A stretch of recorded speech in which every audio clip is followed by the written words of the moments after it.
Olá, muito bom dia, aquele abraço. Estamos começando mais uma edição aqui do TVI News pela sua TVI, canal 36.2 da sua operadora TVC para Itabuna e Ilhéus. E você também que está nos assistindo aí pelas redes sociais, muito obrigado pelo carinho da sua audiência. Estamos ao vivo no YouTube, youtube.com/TVI Oficial e também no Facebook, através do TVI Play Live. E aí você ainda pode ter o nosso aplicativo aí na sua loja de Android, baixando agora mesmo o TVI Play Brasil e você vai assistir e levar a gente para onde você quiser, tá certo? A TVI é um canal da Ação Programadora de Canais Independentes e está sediada no sul da Bahia. Bom, no programa de hoje a gente vai falar aqui com Roberto José, mestre em Geografia, né? Vamos falar de geopolítica, vamos falar aí de assuntos locais, da nossa segurança aqui do Brasil e vamos falar também sobre o que está acontecendo no mundo inteiro, né? Esses fenômenos da natureza aí, ele vai explicar isso direitinho para a gente, né? Seca na China, na Europa, Estados Unidos, no hemisfério norte, e o verão chegou para rachar. Será que esse verão vai vir para cá? Então a gente vai saber de tudo isso daqui a pouquinho com o Roberto José. Vamos conversar também com a deputada estadual, que é candidata a deputada federal, né? A Thalita, que vai estar aqui com a gente também no programa de hoje. E vamos falar de outros assuntos aí, né, da ventania que atingiu o litoral baiano e hoje provoca ondas aí de mais de 2,5 metros, da Bahia até o litoral de São Paulo. Então o clima realmente está, né, de inverno realmente aqui pra gente, né, e todo o litoral aqui da Bahia até Sergipe e Alagoas está vivendo aí dias de um friozinho, né, embora não é aquele frio que teve Curitiba e São Paulo de 4 graus, mas é um frio que a gente não está habitual aí, né? É um frio aí de 20 graus e 22 graus e já é frio aqui para o Nordeste. Bom dia, Roberto José, prazer tê-lo aqui com a gente, né? Daqui a pouquinho a gente vai comentar todos esses assuntos aí. Bom dia, meu amigo Barbosa Filho, bom dia, minha amiga Caroline. Estamos aqui, né? Satisfação estar com vocês mais uma vez, falando aí nesse programa Líder de Audiência sobre esses temas que são super importantes para a comunidade. A questão da segurança pública e violência, que vem sendo pautada aí pelos candidatos à presidência, e a gente tem um modelo que precisa ser, de fato, rediscutido, e falar um pouco sobre o clima, né? Sobre, na verdade, o tempo, né? Que está atingindo aí todo o Brasil, mas especificamente o litoral nosso aqui, né? Bom, então vamos dar aqui a temperatura de hoje para Ilhéus, Itabuna e Salvador, a nossa capital. Ilhéus está com 23 graus, né? Parcialmente nublado nesse momento. A máxima registrada daqui a pouquinho, às 11 horas, vai ser de 23 graus. A mínima registrada hoje foi de 17 graus. Já Ilhéus hoje amanheceu friozinho. Itabuna também a mesma coisa, né? Um pouco mais frio ainda. Começou hoje 16 graus por volta das 5 da manhã. Às 11 horas vai chegar a 24 graus. Temperatura muito agradável, né? E agora, nesse momento, aqui no Alto da Comunicação, no bairro de Fátima, em Itabuna, o termômetro marca 23 graus. Já em Salvador, tempo nublado, chuvas em algumas regiões da cidade. A mínima registrada foi de 22, a máxima será de 25. Nesse momento, lá em Salvador, 24 graus. Bom, Salvador tem uma característica de ventar muito, né? Mas ontem deu uma ressaca ali na orla e as ondas atingiram algumas residências, algumas piscinas de residência, né? Foi forte, um susto aí para muita gente. E em Ilhéus, um avião que se aproximava do aeroporto, né, para pouso pela pista do mar, a cabeceira do mar, ele não conseguiu pousar, né? Teve que arremeter porque pegou um vento chamado de través, não é isso? Um vento ascendente ali, né? Um vento ascendente e ele acabou ficando de lado o avião, né? Ele arremeteu. E teve que arremeter para não ter um acidente, né? Porque o avião, ele primeiro tem que pousar sempre contra o vento, né? Nunca a favor do vento, não é isso? Exatamente. E aí, daquele jeito ali, não dava para pousar mesmo, né? E o piloto arremeteu. Então, já vi várias situações dessas aí em Ilhéus. E eu até daqui a pouco vou conversar com o Roberto sobre isso, né? Porque vira e mexe, né? A gente volta a esse clima. Eu me lembro que quando eu cheguei a Itabuna, na década de 80, chovia muito, chovia quase todo dia. O inverno aqui era muito chuvoso e agosto era o mês frio, era o mês mais frio, sinal do inverno. Depois de um tempo virou verão, né? Agosto estava quase que já verão, embora ainda não chegou nem a primavera. E agora voltou a ficar frio de novo, né? Então, daqui a pouquinho a gente vai conversar sobre esses fenômenos da natureza. O Roberto tem explicação para tudo isso. ele que entende bastante da área.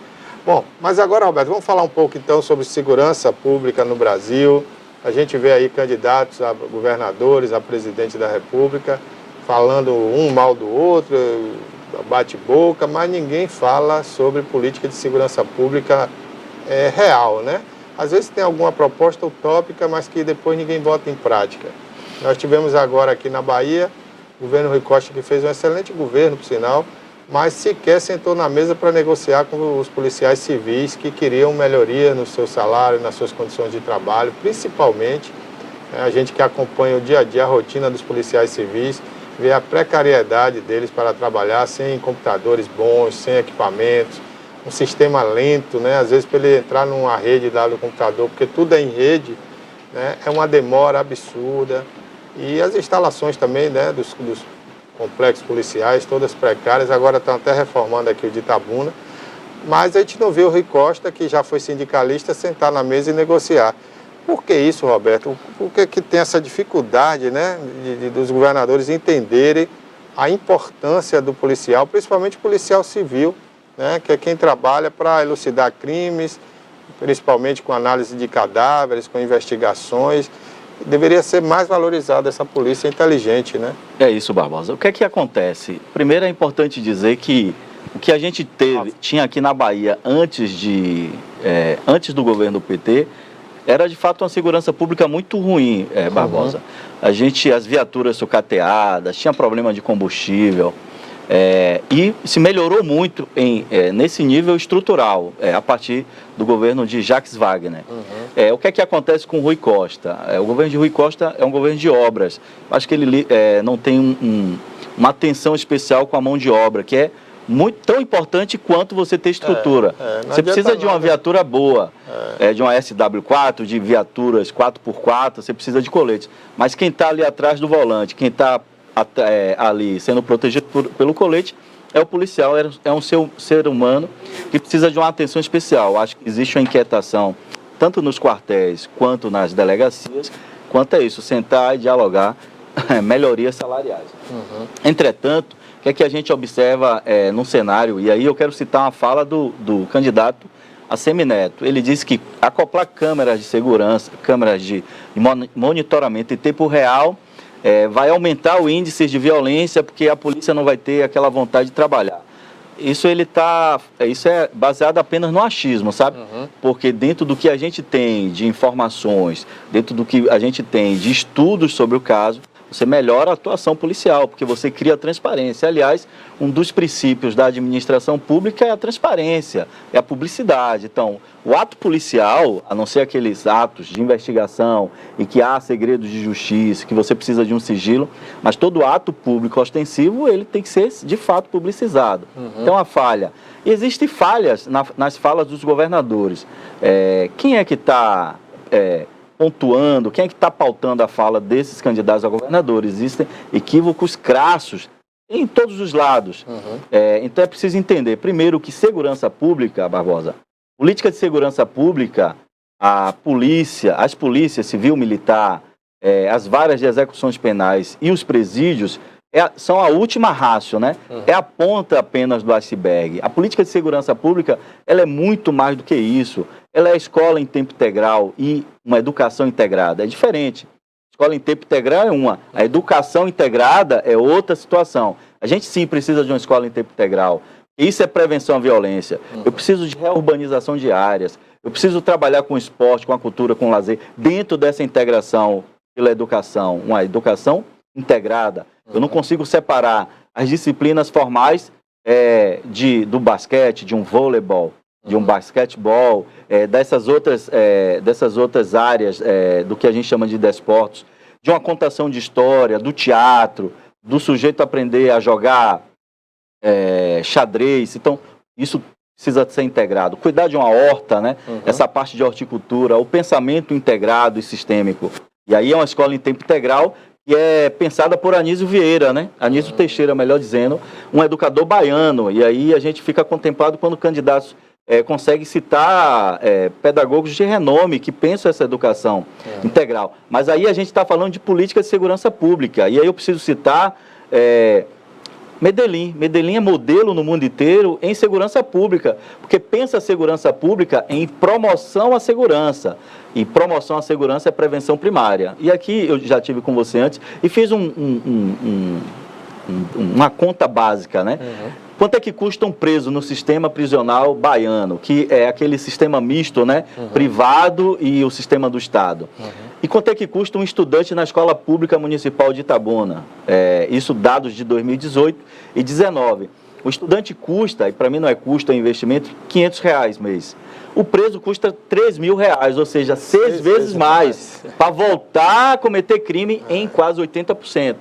E aqui eu não estou só citando dados do Brasil. Se você for para os países nórdicos, para os países escandinavos, do Japão, você tem uma recidência criminal muito grande. Quem passou pelo presídio, porque o presídio ele serve, na verdade, como a pós-graduação do crime. E aí você vê equívocos, por exemplo, na política de guerra às drogas. A guerra às drogas é uma política importada dos Estados Unidos, especificamente a partir do governo Nixon, que dá uma mexida naquilo ali. E é a guerra em que você escolhe um inimigo comum. Ora, o uso de drogas, ele sempre existiu na comunidade, eu não estou na civilização humana, ele sempre existiu. Agora, a gente precisa tratar o tráfico como crime, o uso como uma situação de saúde pública. E só para você ter uma ideia, nós temos 720 mil presos, né, no sistema prisional brasileiro, e aí incluindo o sistema semiaberto, né? Dos quais quase 40% é para quem cometeu crime de tráfico de drogas. E você bota uma lupa lá em quem cometeu crime de tráfico de drogas no Brasil. Você não tem nenhum figurão do narcotráfico. É verdade. Só você pega tem ali o né? cara no chamado varejão, né? Que está ali na boca de fumo, o aviãozinho. O que vai para a ponta, né? Exatamente. Os figurões do atacado, a polícia não pega, porque ela não é preparada do ponto de vista tecnológico, do ponto de vista da investigação que você falou aí. Então, assim, a gente vê, nós estamos observando erros crassos nas falas, tanto dos candidatos à presidência quanto de governador. Quer dizer, vai atuar numa coisa que não resolve.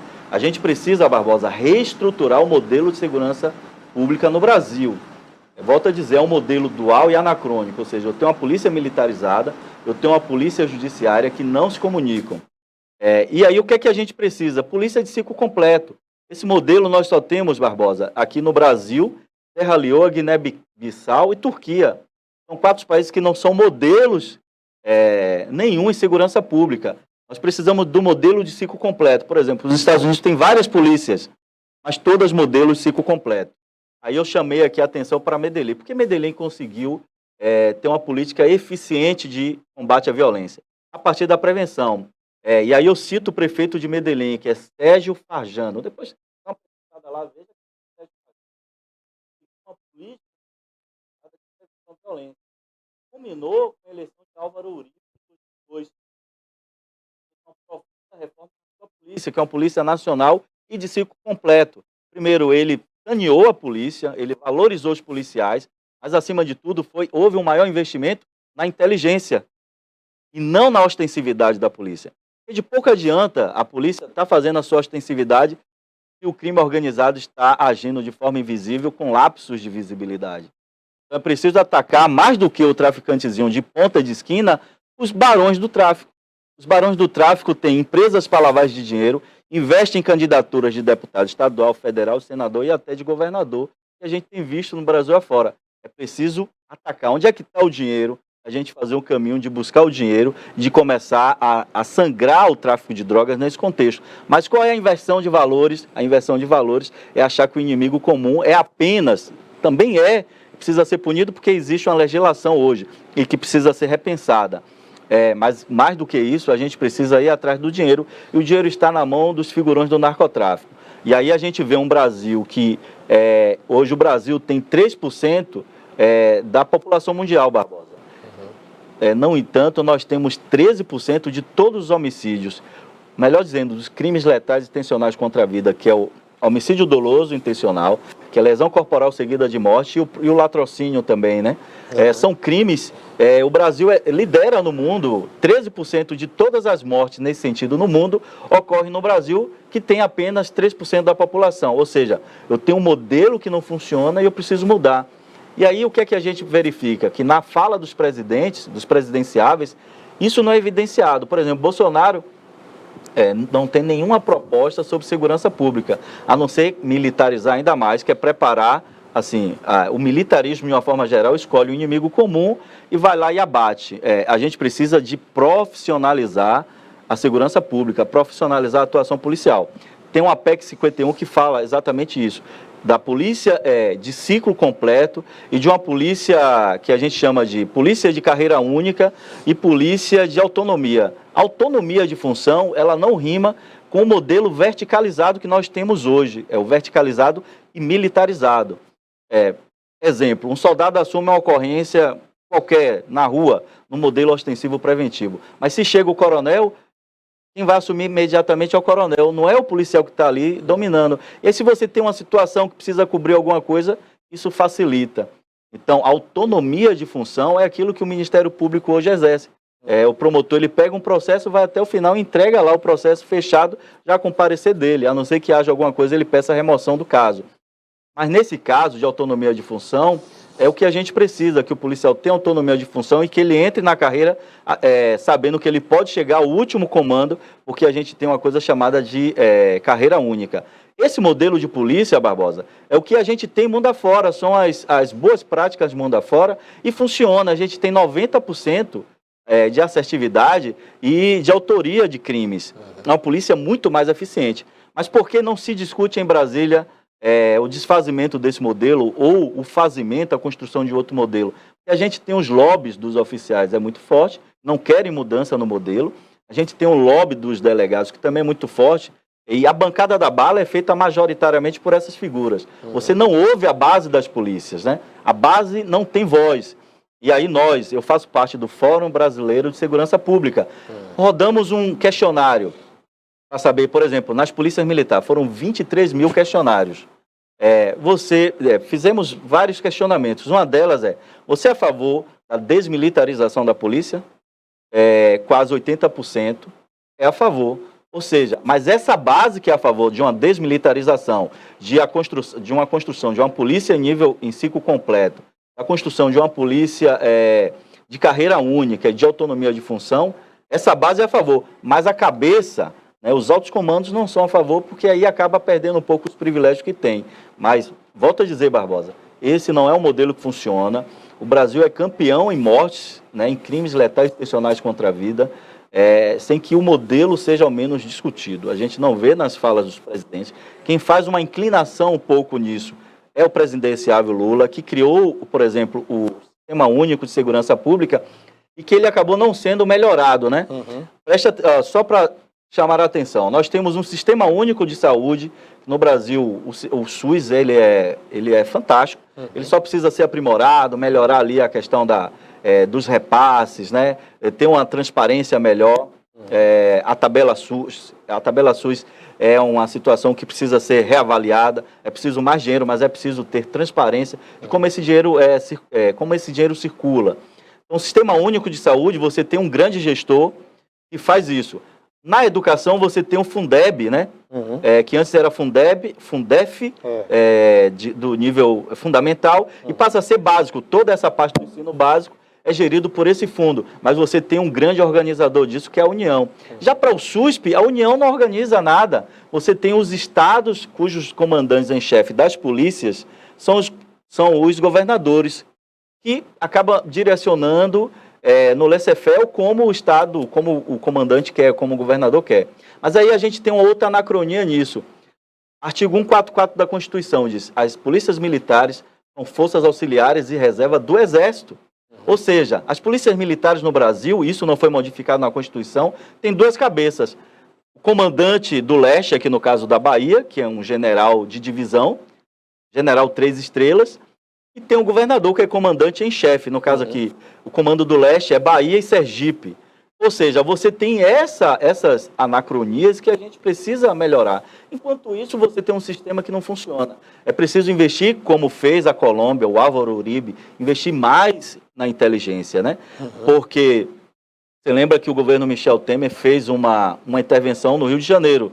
na segurança pública, mas foi uma intervenção militarizada. O comandante, inclusive, é ministro de Bolsonaro, né? Da época.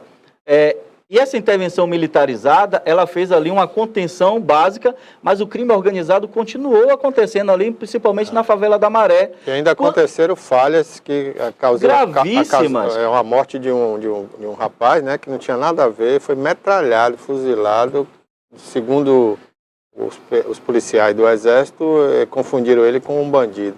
Porque não é uma polícia preparada para isso, para as ruas, né? Ali o Exército é preparado para guerras, para outras ações, não policiar a rua. Agora, você falou aí do plano do ex-presidente Lula, inclusive eu vi ele falando ontem uma proposta sobre isso, que é criar uma secretaria federal, né, nacional. Na verdade, o Ministério, Ministério Nacional de Segurança. Não, mas já existe, né? Só não, que ele existe uma secretaria que é vinculada ao Ministério da Justiça. Ah, sim. Agora ele quer separar, Ele quer separar, criar... Porque assim, mas eu quero que mudaria isso, eu queria entender, né? Porque essa proposta ele já fez, né, mas ele não explica. É que muda isso na prática, nacionalizar a Polícia Militar, ainda respeitando as hierarquias que tem dentro da Polícia Militar, né, e os comandos dos governadores. O que é que mudaria? Não, na verdade, a proposta não é nacionalizar, né? A proposta é você criar um ministério. O tema é tão importante que merece um ministério. Ele não precisa estar vinculado ao Ministério da Justiça. O Ministério de Segurança Pública precisa ser discutido com um gabinete formado para isso, com pessoas que pesquisam isso e com pessoas que estão na base no dia a dia fazendo. E o Ministério vai favorecer que o SUSP, que é o Sistema Único de Segurança Pública, de fato, ele seja implementado. Mas na prática, o que é que mudaria da polícia atual para essa polícia com esse comando novo, digamos assim? Na prática, o que modifica é exatamente isso. Você cria um sistema único e você passa a ter um gerenciamento nacional. As polícias não vão estar subordinadas à União, não. Continuam subordinadas aos estados, que é o que está lá previsto no artigo 144 da Constituição. Mas aí você passa a ter um gerenciamento nacional, isso é importante. Uma articulação. Ora, é um tema tão importante que é desarticulado do ponto de vista nacional. E aí você tem situações que eu preciso de uma articulação nacional. Por exemplo, a droga que chega aqui no estado da Bahia, majoritariamente a maconha e a cocaína é produzida pelos países andinos, né? Venezuela, Colômbia, Bolívia, são os países andinos. Principalmente a Colômbia, né? Exatamente. E ela chega como no Brasil? De algumas formas. Via rodovias e vicinais, né? Ali no sul-sudeste do Brasil, mas agora pelo norte, né? Através das hidrovias, que é pouco vigilado, existe pouca vigilância. E aí, Barbosa, o que é que se tem? A gente não tem um papel definido do Exército. Qual é o papel definido das Forças Armadas? Você tem um papel definido bem da Marinha, que é cuidar toda essa costa e do que nós chamamos de Amazônia Azul, né? Que é todo esse oceano, ela faz uma vigilância bacana. Você tem a aeronáutica, que faz um gerenciamento da fluidez aérea, né? Do tráfego aéreo do Brasil e a gestão de alguns aeroportos. Agora você tem o Exército. Qual é a função que está no Exército, segundo a Constituição? Ela não está bem definida, né? Ou seja, as fronteiras, de quem pertence, cuidar das fronteiras, fazer um controle de fronteira. Então a gente precisa discutir isso, porque uma parte dessas drogas, majoritariamente, chega aos estados, chega às grandes cidades, exatamente passando por essas áreas, né? Ela é interestadual, é uma discussão federal, ou seja, isso precisa ser discutido no âmbito federal, e aí a gente precisa de um plano de metas e ações, de um planejamento estratégico nesse sentido. A gente precisa redesenhar novas funções, e aí você precisa de um grande articulador nacional. Eu não digo aqui de federalizar alguns crimes, como propõe o Ciro. Não é federalizar, você não resolve o problema federalizando. Você resolve o problema de fato, trazendo a discussão para o âmbito federal. É preciso discutir o modelo, existe uma PEC 51, que é uma proposta que foi engavetada, está lá paradinho. A gente precisa discutir isso, sim. Talvez hoje nós não temos ambiente democrático para essa discussão, que mexe muito com os lobbies, né? Dessas grandes figuras. Mas o Brasil precisa discutir, a população precisa saber que esse modelo que está aí, se ele não for discutido, se a gente não mudar, não virar a roda, a roda desse modelo, a perspectiva é que a gente continue crescendo nesses índices. E aí você vê duas grandes narcofranquias dominando o comércio de narcótico no Brasil e crescendo. Por exemplo, na Bahia, Nós já temos Salvador e aqui no sul da Bahia, Itabuna, cidades circunvizinhas, em que as duas grandes narcofranquias já têm franqueados aqui, né? Essas outras facções locais, elas são franqueadas dessas duas narcofranquias que fornecem planejamento estratégico, fornecem armas e drogas. E elas querem de volta o quê? Que o franqueado pague a sua parte, né? Emprestam armas, dão capacitação. Ou seja, a polícia, a inteligência da polícia, ela tem que avançar nisso para desestruturar, ir atrás do dinheiro, fazer aquelas operações de inteligência sem dar um tiro sequer, pegar o cara dormindo ainda de pijama. Isso é uma operação bem sucedida, mas uma operação, Barbosa, que você sobe ao morro e traz no camburão 30, 40 corpos, aí você sabe que existe um exagero. Se você for passar ali um raio-x em cada cadáver, como foi a morte, a gente vai chegar a situação grave. Citando aqui o Estado de São Paulo. O Estado de São Paulo botou o monitoramento em tempo real. A Rota era o batalhão mais letal do Brasil. Em um ano de monitoramento, a letalidade da Rota diminuiu 97%. O que é que houve, né? Os dados indicam, né? É ciência isso. Então a gente precisa de fato discutir o modelo. Nós precisamos de uma polícia mais profissionalizada. A gente precisa de estímulo à categoria de base, que são os praças, os soldados, os sargentos. Esses precisam ser ouvidos em mudanças estruturais deste nível. São os investigadores que precisam ser também ouvidos para que uma proposta dessa a gente consiga abraçar as categorias de base. E aí trazer, de fato, uma mudança que ela seja mais eficiente. A gente precisa de eficiência. Eu estava falando aqui de prevenção primária, de inclusão socioeconômica, né, de escola, de educação, porque se você não tem funcionando bem isso, de pouco adianta a polícia estar na rua. Mas, por outro lado, eu preciso de uma repressão qualificada. Eu preciso que as polícias trabalhem de forma otimizada, de forma qualificada, linkada aí com a vara-crime em tempo quente, né, fazendo os seus julgados, né? E a gente precisa reduzir os inúmeros que o sujeito consegue protelar uma sentença final, indo para uma segunda instância, recorrendo ao STJ, inclusive ao STF, né? Os recursos, os inúmeros recursos, isso funciona mais para os ricos, né? Porque na prática o pobre ele não tem advogado para chegar até STF. É verdade. Mas a gente também precisa repensar a questão. Agora, mais do que criar lei nova, nós precisamos fazer funcionar bem as instituições. E aí eu gosto muito de citar Beccaria, né? Que é um filósofo um filósofo italiano. O Marquês de Beccaria diz: o que freia o intento criminoso é certeza de punição e não intensidade. Barbosa, a todo momento que acontece um crime grave no Brasil, a gente vamos aumentar a pena, ou seja, na canetada, querer resolver um problema. Não é na canetada. A gente precisa fazer funcionar bem as instituições. O modelo não ajuda. E aí a gente precisa realmente de uma mudança estrutural. O que atrapalha muito nessa questão aí são as brechas da lei, né? E essas coisas que eles colocaram lá, que a gente podia até dizer que tudo bem, direitos humanos, isso e aquilo, mas um bandido que mata o pai, mata a mãe, ter saidinha no dia do pai ou no dia da mãe, é uma aberração, né? Então, eu acho que essa questão das saidinhas, que tem uns que nem voltam mais para o presídio, fogem e de lá vão cometer outros crimes. Esse é o grande mal, porque o cara sabe que vai ficar impune. Na primeira saidinha que ele tiver, ele não volta mais, vai cometer outros crimes e aí vai, é o ciclo vicioso, né? Você vê nos Estados Unidos, quando o cara é condenado a 30 anos, ele cumpre 30 anos de pena, né?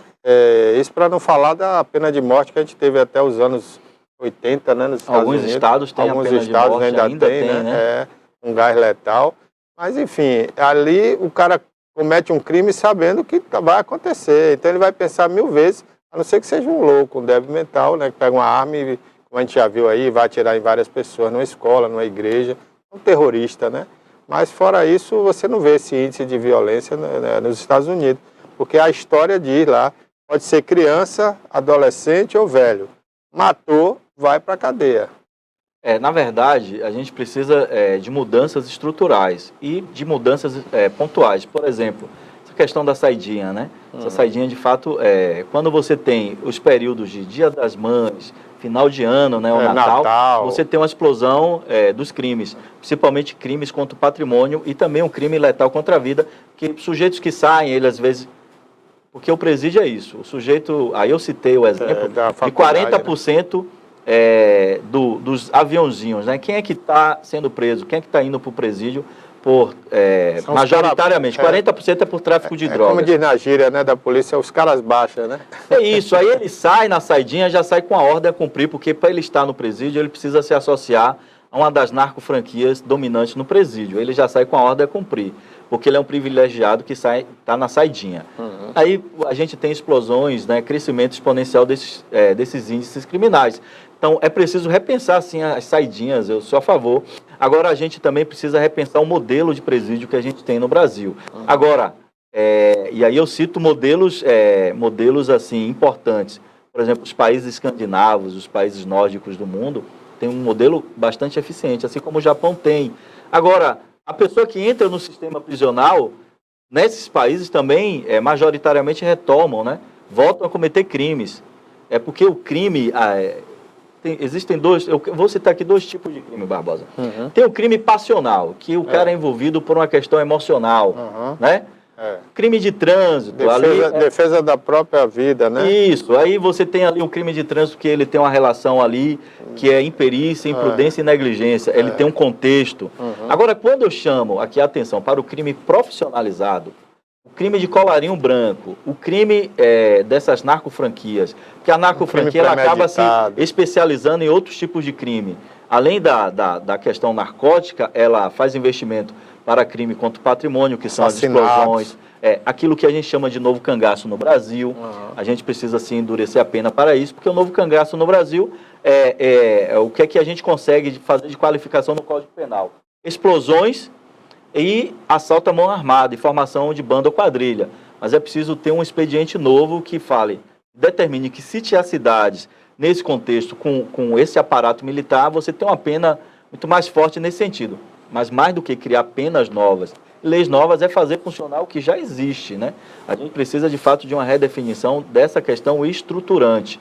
E aí a gente vê, volto a dizer, falhas crassas nas palavras, né, nas vozes dos candidatos, tanto a governador quanto de presidente. Teve um candidato a governador aí que disse que o problema do crime na Bahia é que está chegando armas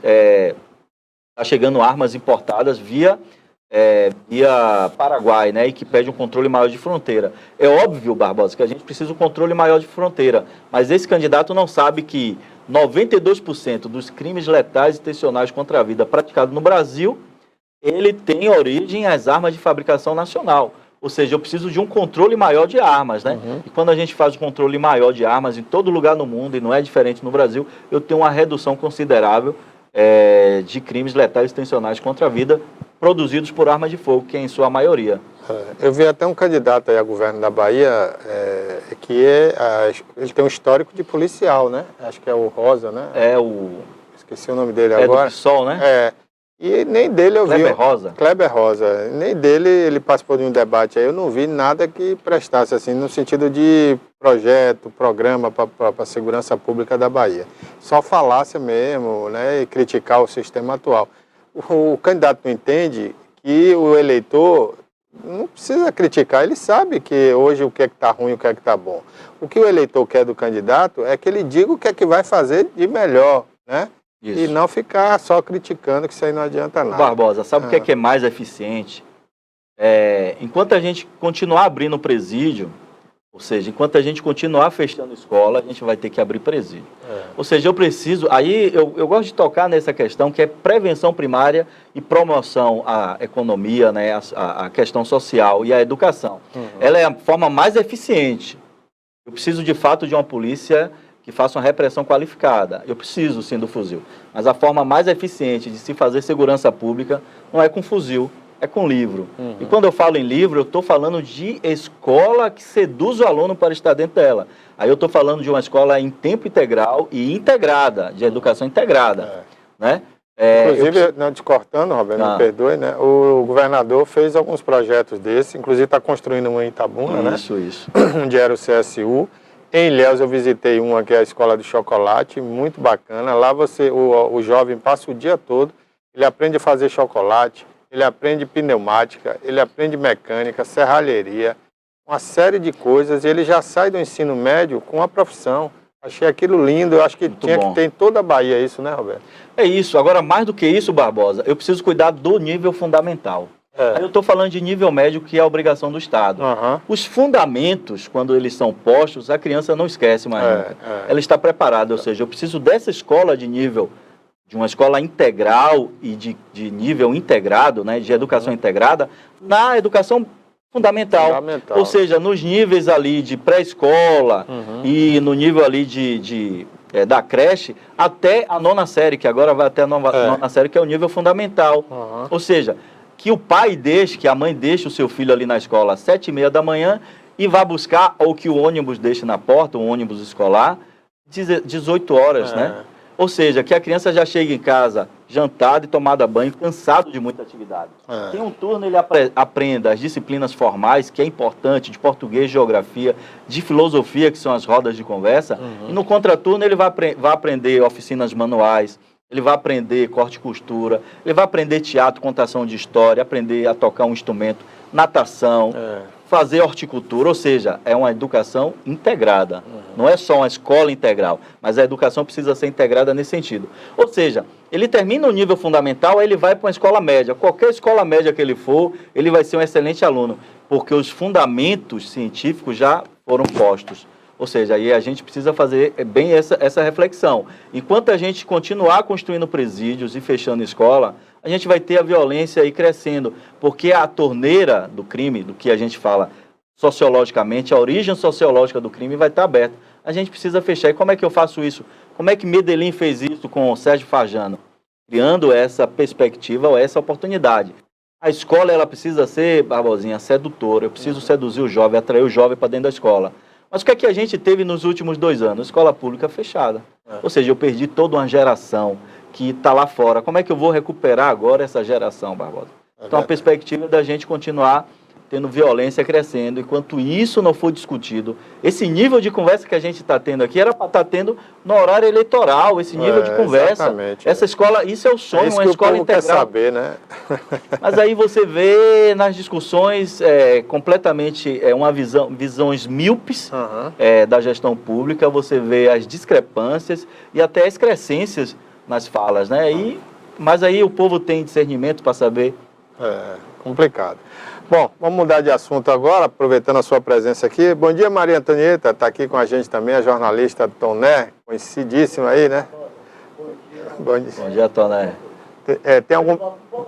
Vai ter PQP hoje aí pra gente? Ok, Toné. Então daqui a pouquinho a Maria Antonieta vai estar aí com a gente. Bom, Roberto, agora vamos falar um pouquinho dessa situação, né? Posso falar climática, né?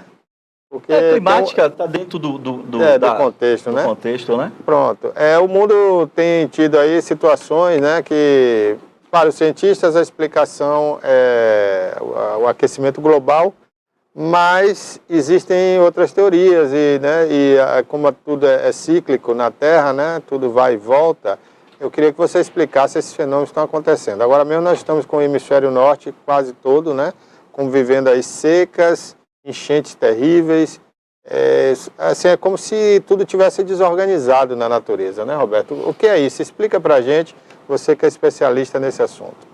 Barbosa, é isso que você acabou de falar, tudo está desorganizado, ou seja, a natureza, ela tem leis normais que regem a natureza, né?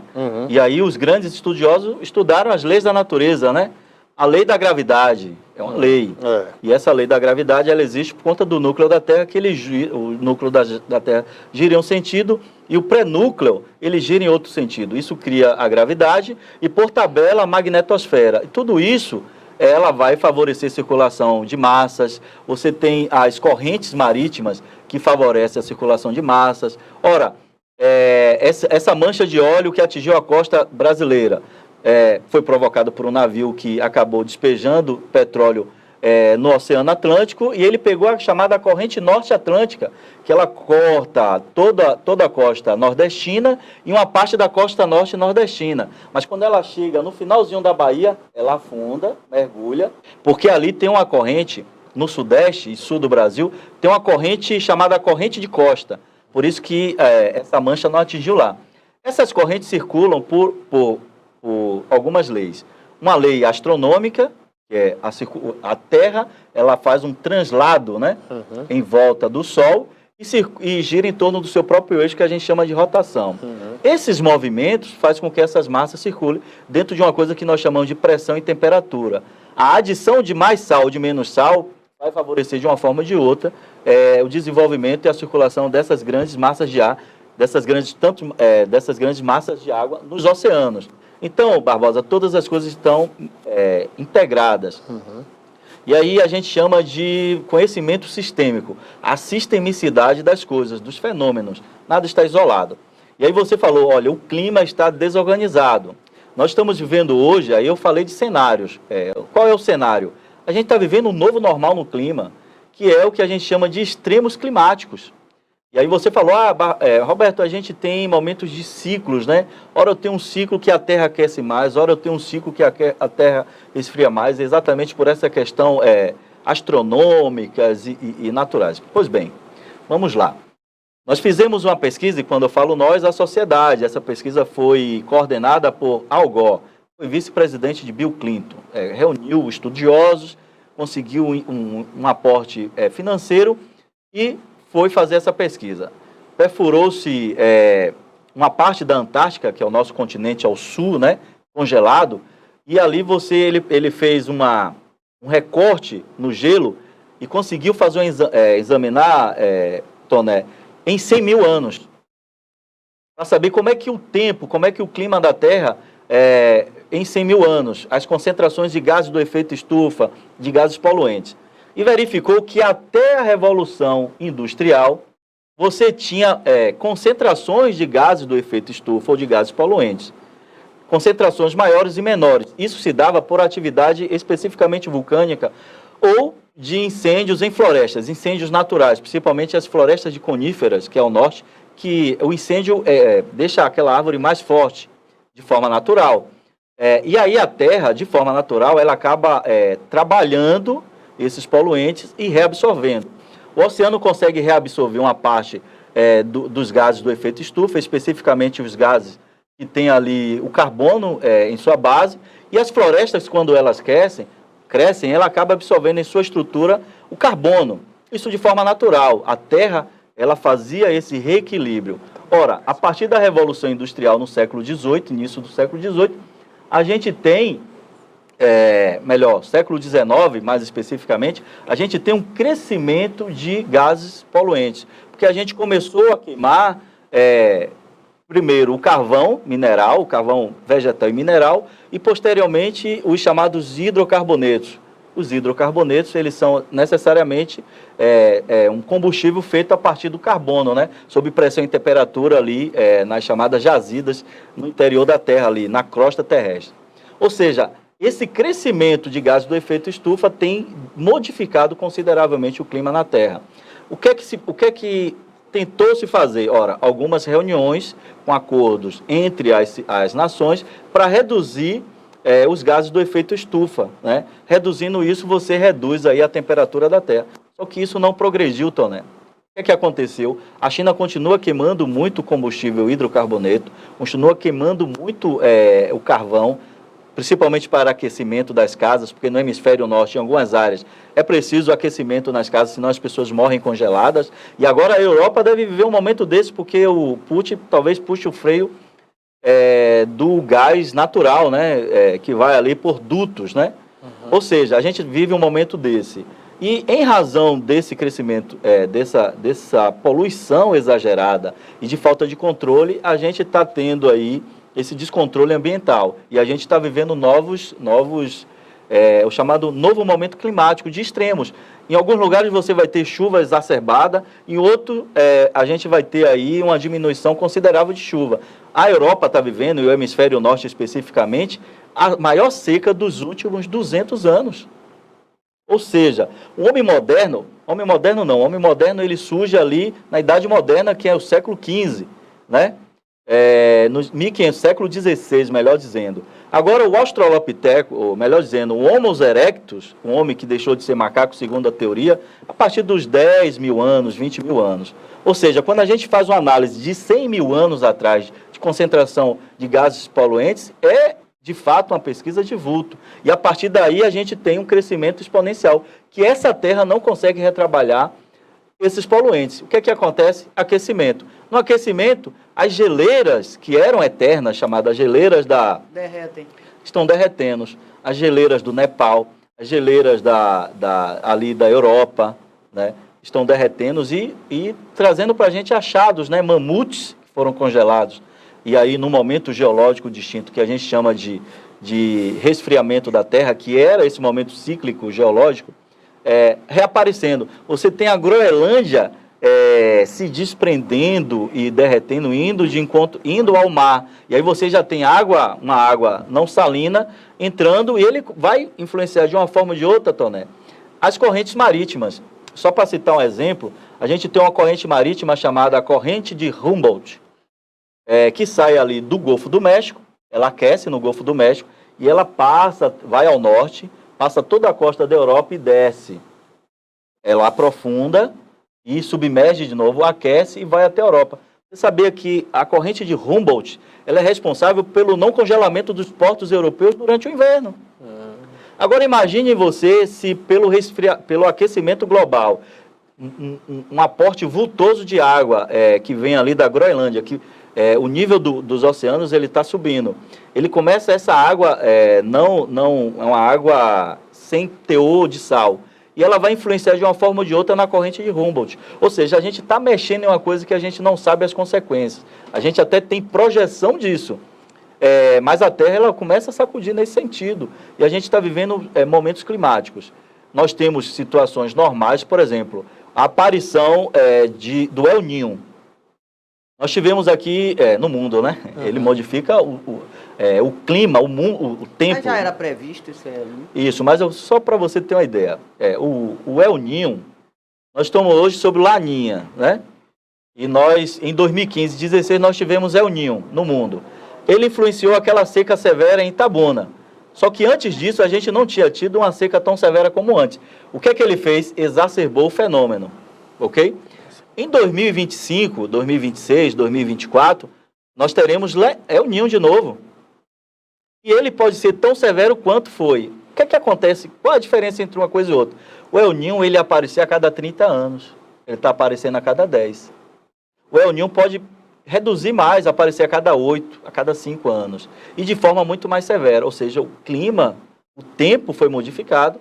Modificando o tempo, o clima do mundo com certeza vai sendo modificado e as perspectivas são cada vez piores. A gente aí precisa voltar a atenção para o desenvolvimento sustentável, para a economia verde, né, plantar mais árvores, porque uma floresta nova, por exemplo, de coníferas, uma floresta de mogno africano, por exemplo, ela retira consideravelmente carbono da atmosfera e isso consegue reduzir, mas eu preciso associar isso com combustível sustentável, que são os carros elétricos, e a gente precisa ter uma discussão, um novo momento de união internacional para discutir isso. Mas o que é que nós estamos vendo isso com a guerra da Rússia na Ucrânia? É que a gente vive um novo momento da geopolítica. Hoje a gente vive um mundo muito mais fragmentado, muito mais tendente à guerra, do que um mundo unido para discutir uma coisa comum que vai atingir todos de uma forma igual, isonômica. Ok, Roberto. Queria agradecer mais uma vez, né? Essa enciclopédia, como diz o outro, enciclopédia ambulante, né? Que é o Roberto. Tem um conhecimento muito grande, né? Isso é antigo, viu? Essa frase é antiga. A Barça. Isso é do tempo da Barça, né? Eu tenho uma Barça guardada aí. É assim como o CDF. O difícil era aqueles vendedores carregarem as Barças, né? Para vender na rua. Pesado, né? O conhecimento é pesado. O conhecimento pesa. Roberto, só um minutinho, Barbosa.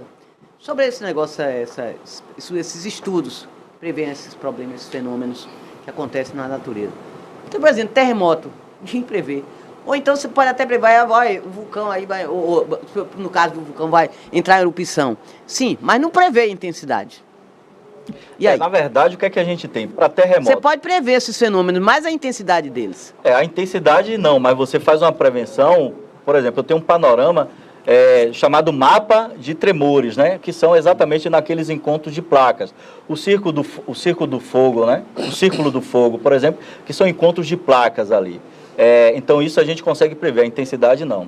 E os terremotos e encontros de placas, isso faz parte de uma coisa normal e natural da Terra. Que a Terra está sempre em movimento. A Terra está em movimento, né? Segundo a estimativa da geologia, A Terra, como a gente conhece, com algumas modificações, o ciclo dela vai exaurir em 1,2 bilhão de anos. Depois disso, o núcleo da Terra vai parar de girar, porque já está dando sinais de enfraquecimento desse núcleo. É o que a gente aprende na escola de rotação. Exatamente. Ele parando de girar, o que é que vai acontecer? A gente vai perder logo a gravidade.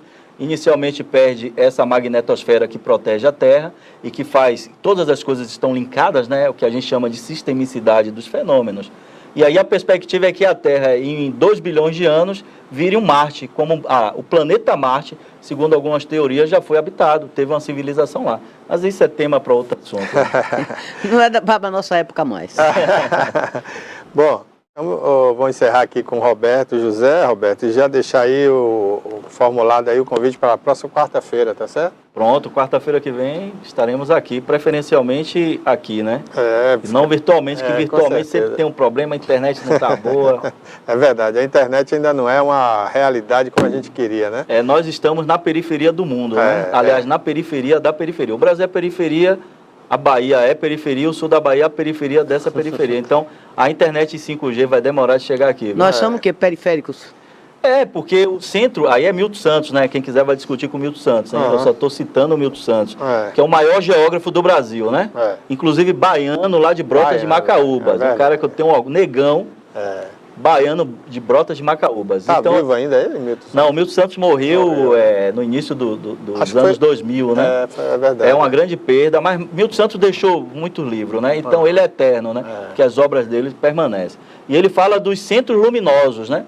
Se você olha do espaço, onde ilumina mais é onde está mais tecnologia, é onde está o dinheiro. Onde não tem luz, é onde não tem dinheiro. Olha lá do espaço, né? Você não precisa ir longe, não. O Google Earth, você vai lá e verifica à noite a África. Onde é que tem luz? Aí vai lá para os Estados Unidos. Então, são as grandes cidades. Onde é que tem mais concentração de luz? Na Europa. Vem cá para o Brasil.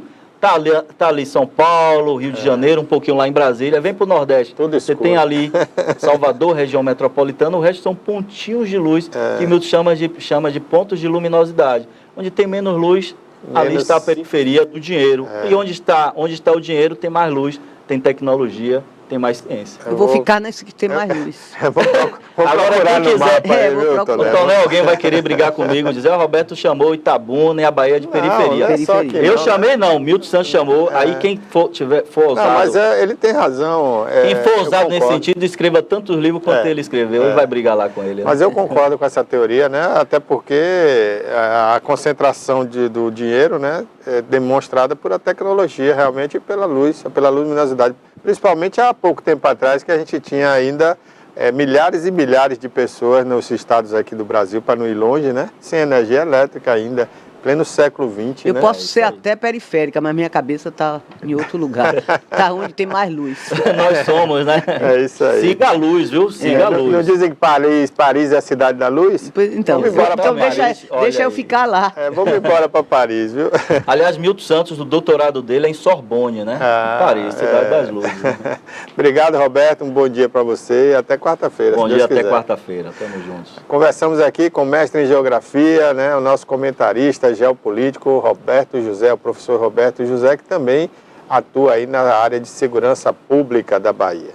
Bom, Toné, qual é o PQP de hoje que você traz para a gente aí? O PQP de hoje é muito interessante. A Prefeitura divulgou a programação do desfile de 7 de setembro. Tudo bem. Vão ter escolas municipais, escolas estaduais, aquele tiro de guerra, guarda municipal, vai ter clube de serviço, Rotary, Lions, tudo bem. Só que a Defesa Civil deu um alerta para que a população pública evite certas marquises que estão danificadas, deterioradas pelo tempo e correm risco de desabamento. Ô Barbosa, você vai fazer um desfile e fala assim, olha, não fica ali debaixo, não. Quer dizer, para não ficar, aliás, ficou um negócio meio complicado no texto. A gente texto. até falou disso aqui, sobre né? as marquises e sob as marquises, ou em cima nem embaixo. Eles disseram que estão monitorando, que já foram notificados várias lojas, vários proprietários lá de lojas ali ao longo da cinquentenária, onde vai acontecer o desfile. Mas, gente, não é assim, não é fácil. Como é que a pessoa vai saber? Chega lá, vai ficar olhando para cima, procurando onde é que eu vou ficar com meu filho, com minha família, para assistir o desfile. Tem alguma coisa muito complexa, muito louca nisso. Como é que vai ser? Corre risco de desabamento, sim. Corre risco de desabamento. Então, se a prefeitura não foi capaz de mapear, agora não foi capaz de mapear, é a população que vai mapear. Dia 7, aí vai sair procurando antes, ó, eu vou ver quais são as marquises que estão boas e as que não estão, para me levar meu filho e meus filhos lá para assistir o desfile. Peraí, é brincadeira isso, não devia nem ter divulgado isso.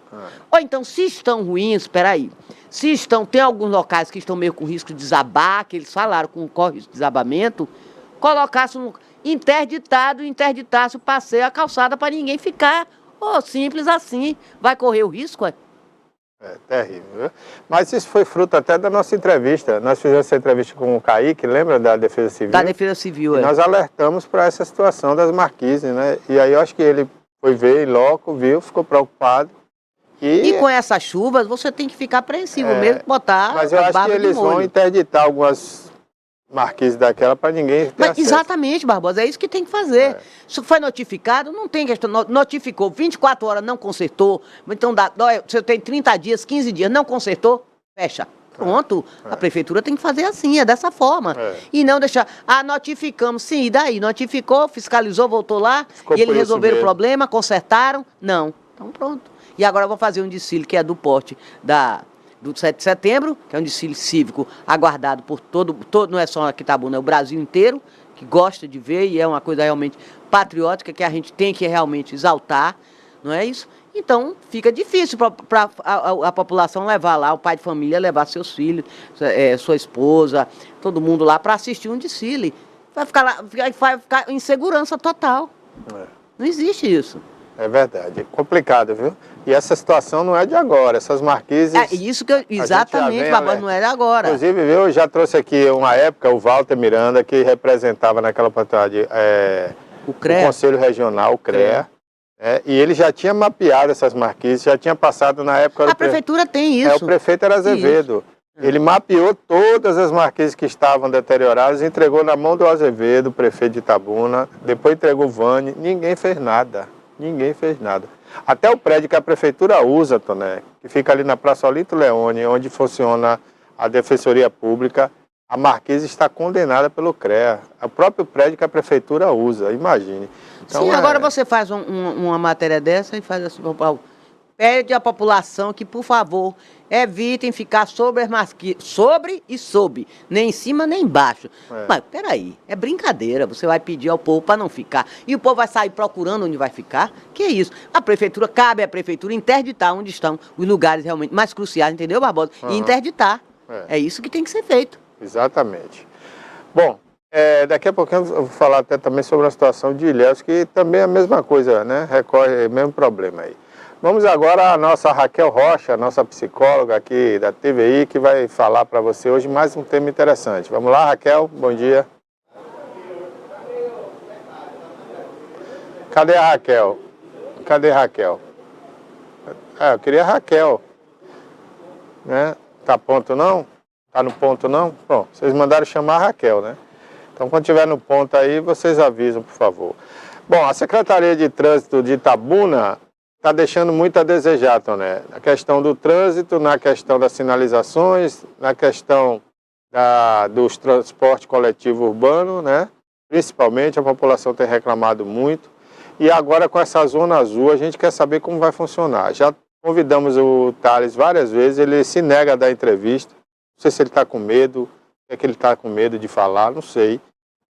Estou esperando aqui mais uma resposta dele, da produção, porque o Thales não quer dar entrevista. Ora, se ele aceitou ser secretário público, né, do município, ele tem por obrigação prestar contas à sociedade. E a gente está aqui dando uma oportunidade, Toné, para que ele venha falar de várias coisas que estão acontecendo de errado no trânsito de Itabuna e no transporte coletivo. Mas o que é que você acha que ele não quer dar entrevista? Não sei por que ele não quer. Agora, vamos voltar a falar aí sobre o negócio da Zona Azul. Ainda falta ajustar alguns pontos para a Zona Azul.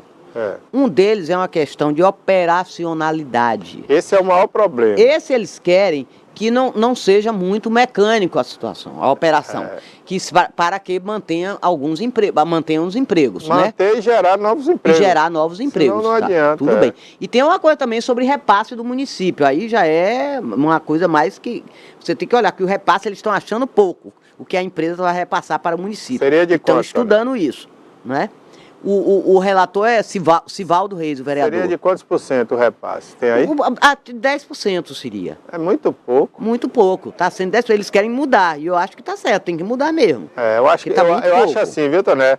Que deveria ser, a licitação deveria ser feita da seguinte forma: olha, paga todas as despesas, tira-se 40% para a prefeitura, no mínimo, 40%. O ideal seria 50%. Porque a empresa vai pegar tudo pronto, a cidade sinalizada, apoio da Guarda Municipal, do CETRAN. Quer dizer, a empresa vai ganhar dinheiro e ainda vai botar um aparato público para trabalhar para ela.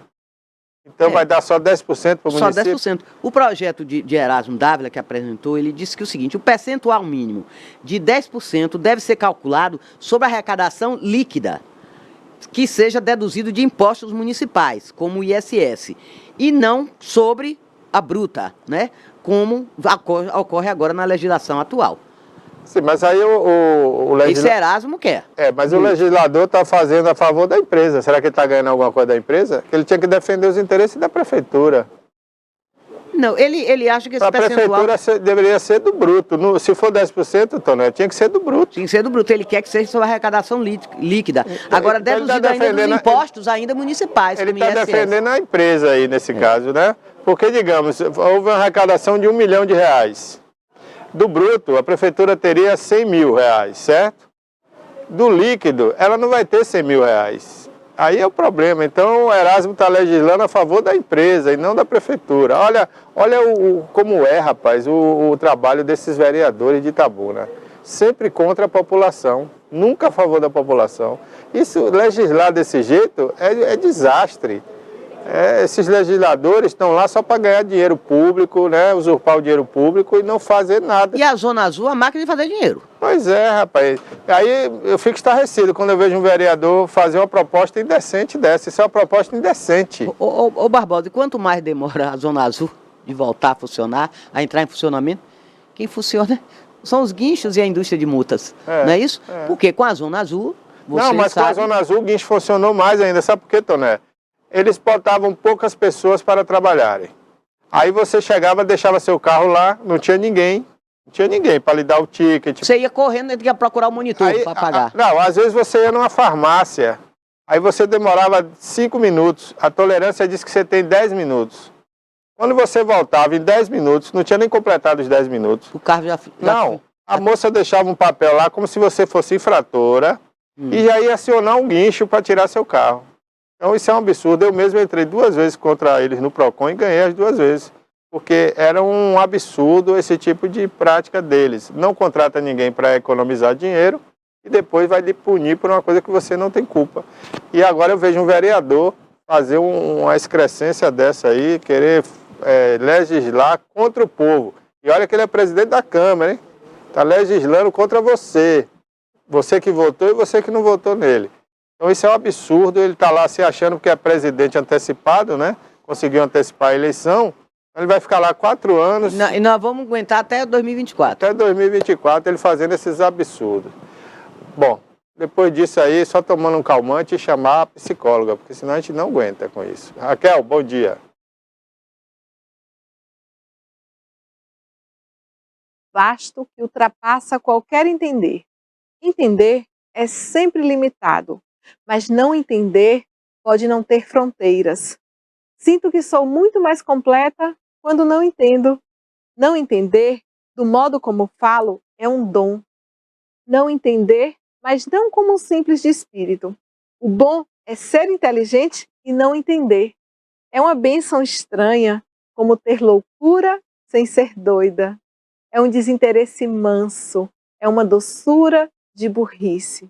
Só que de vez em quando vem a inquietação. Quero entender um pouco. Não demais, mas pelo menos entender o que eu não entendo.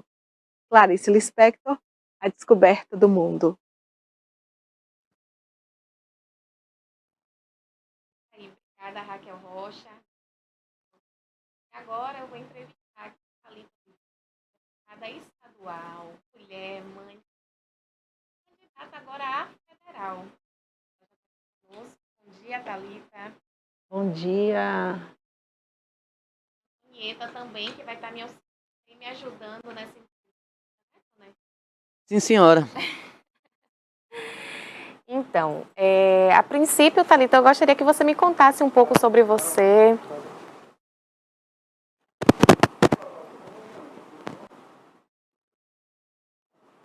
Poderia me falar como foi que Thalita começou na política? Thalita, primeiro eu quero falar, né, que é uma alegria poder estar aqui falando com vocês dessa oportunidade. E a Thalita começou na política, eu sempre falo que eu não sou só sonhadora, eu sou realizadora. Quando eu me resolvi a colocar à disposição e tudo aquilo que Deus me treinou para estar na gestão pública, né? Então eu comecei como empreendedora social. Tinha um dos maiores projetos na área de empreendedorismo feminino, que se tornou uma referência na internet. E disso a gente foi crescendo, né? E eu vi que a Bahia ela precisava ser mais empreendedora, porque nós éramos os piores índices do Brasil. E por que deu essa mudança, sendo com tanta riqueza e ao mesmo tempo com tanta desigualdade? Então eu trabalhava fazia nessa área digital com muitas empresas, e isso daí era um questionamento que eu fazia, né? Porque quando eu falava do baiano, a gente tem aquela ideia de que ainda o baiano era na rede, tudo, sendo que o baiano com tanta riqueza, hoje a gente com tanta prosperidade, e a gente tinha uma visão errada. Isso começava a me incomodar, eu comecei a ver os índices da Bahia. E foi quando eu recebi um convite para a área política, né? E nós mulheres, eu vi a enorme necessidade quando eu aceitei. E já empreendedora com essa rede de mulheres, de mais de 15 mil mulheres mentoriadas, que era a FEME, a Força da Mulher Empreendedora, onde a gente mentoriava essas mulheres para a geração de emprego e renda. Sim, você esperava, assim, já ser eleita, porque foi sua primeira candidatura, né, essa deputada estadual? Minha primeira candidatura. E já foi eleita aí de primeira. Esperava ou foi uma surpresa? Eu acredito que tudo que a gente faça, né, primeiramente, eu digo sempre, eu fui eleita pelo Senhor, por Deus. Sim. Tudo que a gente faz com amor e acredita, você que tem uma missão. A política você tem que saber realmente aquilo que você quer. Muitas pessoas não entendem, né? Quer resolver tudo. Eu digo sempre que é o político pato, que quer entender de tudo, segurança pública, saúde, e faz tudo meieiro. E o pato é igual o pato, né? Que ele sabe fazer tudo, mas faz tudo pela metade. E eu sempre quis ser especialista numa área e ser rodeada de pessoas técnicas que me auxiliem nas outras, que assim a gente faz uma excelente, como gestora pública, uma gestão. Tudo que eu fui treinada durante 15 anos, colocando resultados nesse projeto, eu queria colocar no nosso estado. E foi essa minha primeira candidatura desse enorme desafio, né, para deputada estadual, onde eu fui votada em 407 municípios, foram 407 municípios, e fiz a campanha mais em conta da história da Bahia. Porque empreendedorismo, para mim, é onde você sempre coloca, é transformar conhecimento em ação. Porque hoje, quando eu não entendia, porque um político você tinha que ter muitos recursos, milhões. Sim. E eu acredito que você tem que ter brilho nos olhos, um tênis, projeto, e entender que você está com as pessoas, o contato, ter experiências e colocar aquilo, né? Você ser servidor público. Mais do que deputada, eu sou servidora pública, colocando a serviço tudo aquilo que eu estudei e aprendi para contribuir com o estado da Bahia. Sim.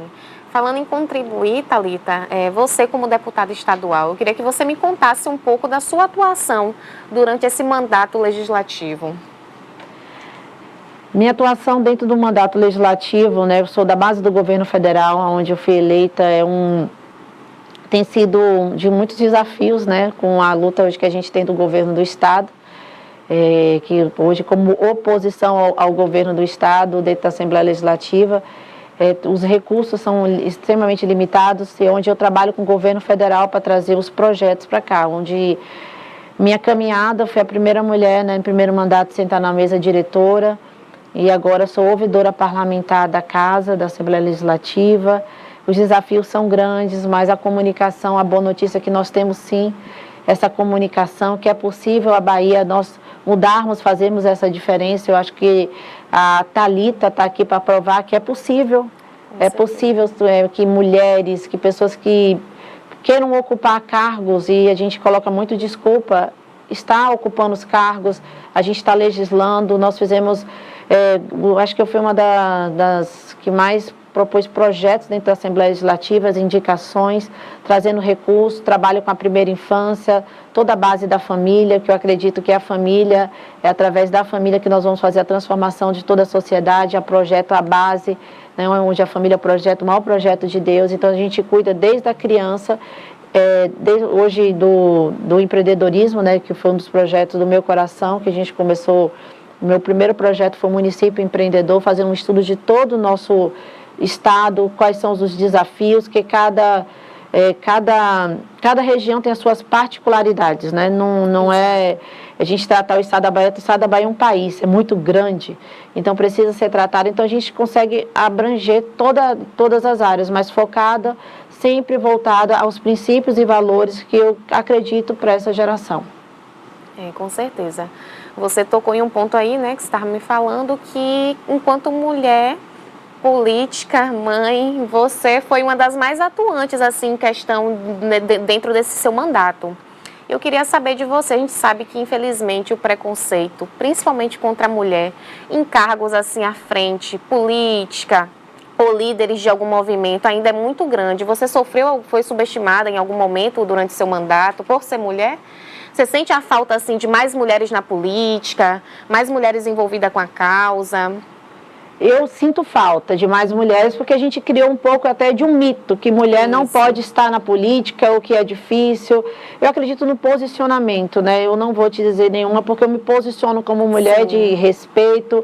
E é que quando você se posiciona e você já identifica, nós sabemos, o homem ele respeita. Então, não tenho que falar da Assembleia Legislativa, dos meus colegas, Brasília.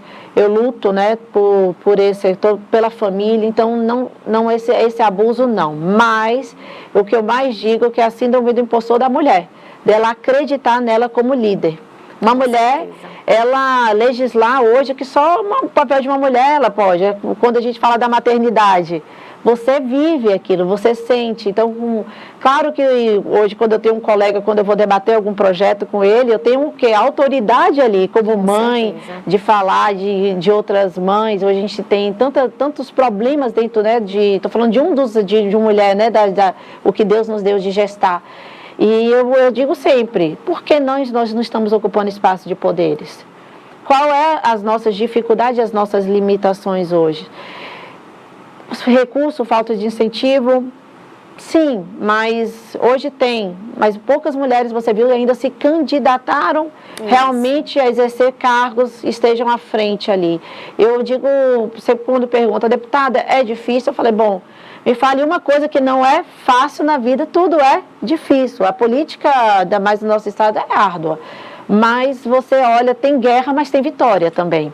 Porque quando você vê a transformação, a mudança, nós mulheres, né, nós somos mãe, nós somos acolhedoras, e você acolhe, eu acho que a mulher ela acolhe melhor os projetos. Sim. Ela entende, a gente fala, né, nosso, é algo que Deus nos deu, é da nossa natureza.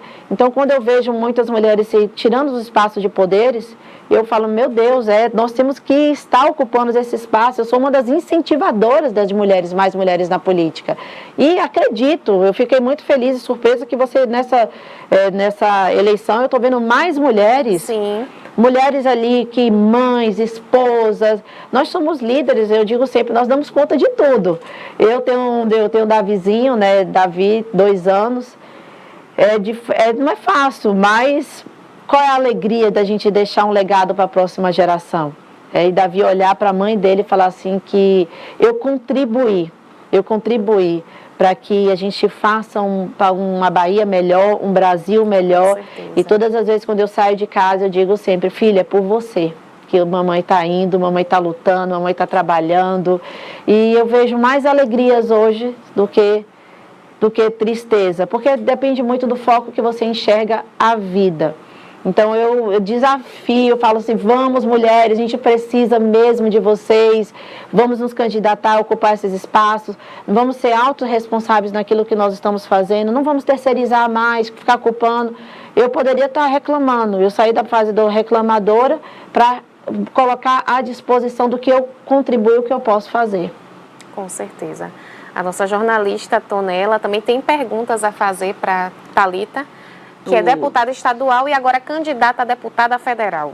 Você é deputada estadual por que partido, Thalita? Hoje estou pelo Republicano. E antes? Fui eleita no PSL. PSL? PSL. Quantas vocês são lá na Assembleia Legislativa? Nós somos 10. 10. São quantos total lá? 63. 60? E 3. Tá faltando gente, tá faltando mulher faltando, aí, né? É absurdo, né, Toné? Por isso que a gente admira, né, quando vê uma mulher assim, líder no poder, representando, porque é exemplo para outras. Uma mulher Mas eu acho que a própria né? mulher não acredita. É isso, o desacreditar. E a partir do momento que ela não acredita na outra mulher, ela passa também a desacreditar dela, da potência dela, não é isso? Outra coisa, como é que você avalia a pontuação dessas candidatas a presidente? Aí estão fazendo aí a Simone Tebet e a Soraya Tronic. Fizeram até o meme, né? Simone e Soraya. A dupla. Né? A dupla. Porque a pontuação delas é muito pequena. Tá? Eu acho que a Simone não está chegando a 2% e a outra 0,1%. Muito pouco. Como é que você avalia isso? Bom, eu acredito que política é feita por representatividade, né?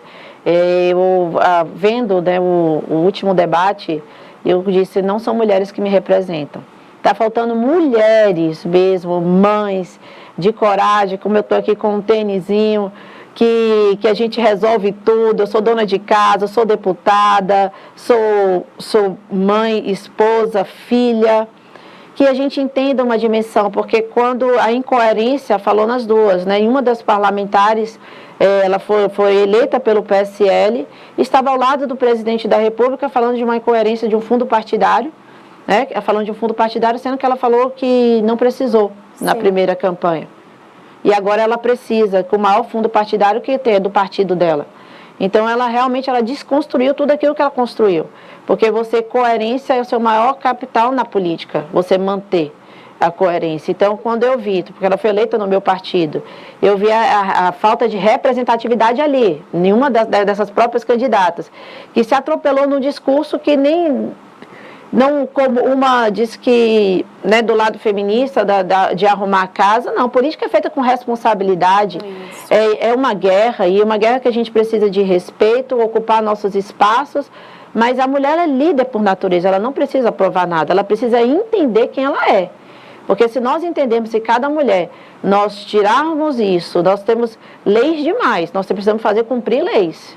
Então, se ela, como duas senadoras, com orçamentos muito grandes, eu quero que ela debata de projetos. Eu quero que ela entregue, a gente não pode falar de fome se não vive fome. Então, nós podemos, corpo, alma e espírito. E os projetos sociais, principalmente ela sabendo do Brasil, como se encontra, os desafios que o nosso país se encontra, e ela entraram, né, junto com o presidente Bolsonaro, uma delas, né, estou falando da Soraya, ela tem que sair do dedo de criticar, apontar e buscar soluções. Então, como a gente teve a outra também, quando foi citada, né, foi uma das perguntas no debate, em que ela não fiscalizou os recursos da pandemia, que ela disse que não, nos governadores. Então, como a gente está sendo a nossa coerência? Que representação, que representatividade é essa? Nós hoje estamos buscando resultado. Eu não acho que você tem que votar uma mulher por ser uma mulher. Nós temos que votar uma mulher que ela tenha a competência de exercer aquele cargo. E eu acredito que nós temos.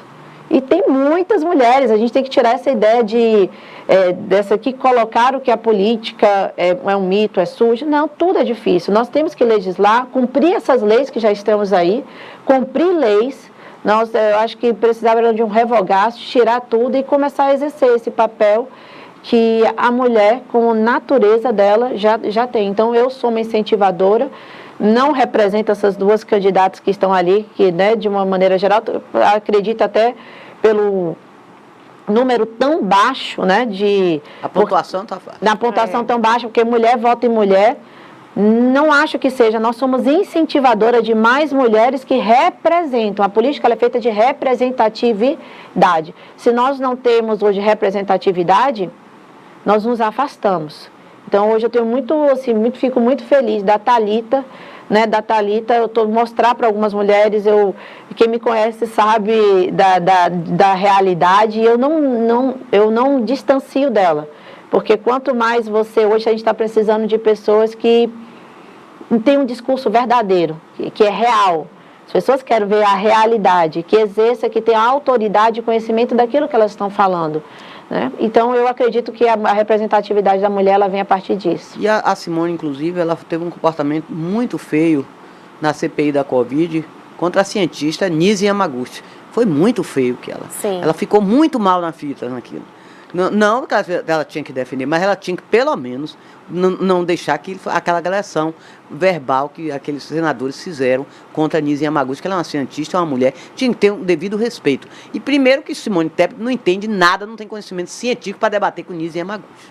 Perfeito. E aí esse comportamento da senadora não me representa da forma como ela fez e colocou uma médica ali exercendo o papel, ela estava ali como médica e ela entrou numa área que não era, cada um tem a sua área respeitando, ela foi agressiva. E a forma foi desrespeitosa. Extremamente desrespeitosa e depois ela quer cobrar aquilo que ela não conseguiu fazer dentro de uma CPI e ela vai hoje com outras mulheres numa agressão. Então, assim, junto com a Anice, eu me senti como mulher também, por respeitar primeiramente ela como uma profissional, como uma médica. E como mulher. Como mulher, especialista no que ela estava fazendo, contribuindo, né, no momento de uma pandemia que nós estávamos passando. E ela ali, ela saiu do papel dela hoje de legisladora, mas de acusadora. Então, e depois ela caiu em contradição inúmeras vezes, quando o que era para ser realmente ela fiscalizar o papel dela de fiscal, ela não fez com os governadores que pegaram aí inúmeros recursos que a gente espera a resposta até hoje do que é cobrado. Exatamente. Inclusive, essa foi uma crítica muito grande dos debates que teve aí recente, porque eles não apresentaram as propostas, né? Ficaram, na verdade, um atacando o outro. Bate-boca. Se tornou um bate-boca. Uma oportunidade ali, né, Tonel? Uma oportunidade tanta para cada um apresentar suas propostas, seus ideais, até ali conquistar, né, eleitores, mas não, ficou aquela guerra, aquela briguinha. E eu espero que daqui para frente os próximos sejam diferentes, que eles verifiquem aí os erros e coloquem as propostas, que é o que interessa o eleitor, é saber as propostas para poder escolher ali quem vai ser o atual presidente, então, do Brasil.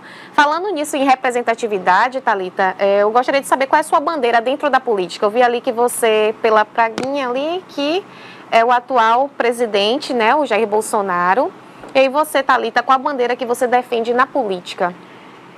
Eu defendo, né, a bandeira está hoje ao lado do presidente Bolsonaro como mulher, ele conhecer na base da família, né, o que eu digo sempre, que defendo Deus, a pátria, a família e a nossa liberdade, os nossos valores, a inocência das nossas crianças.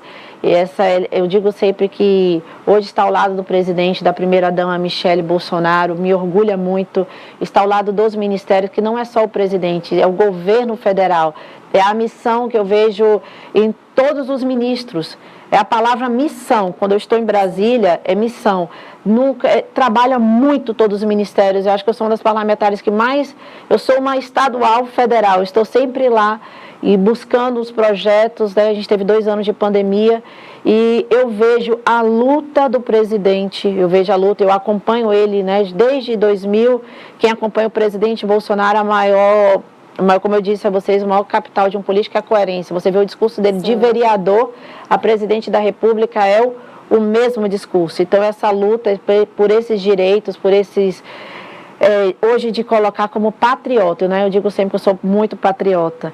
Eu amo o país, eu amo o Brasil, eu sonho com um Brasil, uma geração melhor para Davi, para os nossos filhos, porque se alguém tivesse plantado, nós estaríamos colhendo. Então precisamos dar um basta no país, é preciso sim chegar alguém que fala assim, eu não aceito. Nós temos um sistema aí de 513 deputados, mudou o presidente, mas não mudou a grande maioria dos parlamentares, A gente teve algumas perdas ainda grandes que não entenderam o que é a missão, em tantos senadores, e não é fácil, como você viu no próprio debate, mas nós estamos, a boa notícia é que o Brasil está no caminho certo, nós estamos em crescimento, e estar ao lado do presidente, levantando a bandeira do governo federal, é um motivo de muito orgulho para mim no estado da Bahia. Então eu estou ao lado do presidente, acredito sim, a Bahia é útero dessa nação, é o que eu levo sempre as pautas para o governo federal e onde muitos projetos estão sendo maturados agora já para o nosso estado.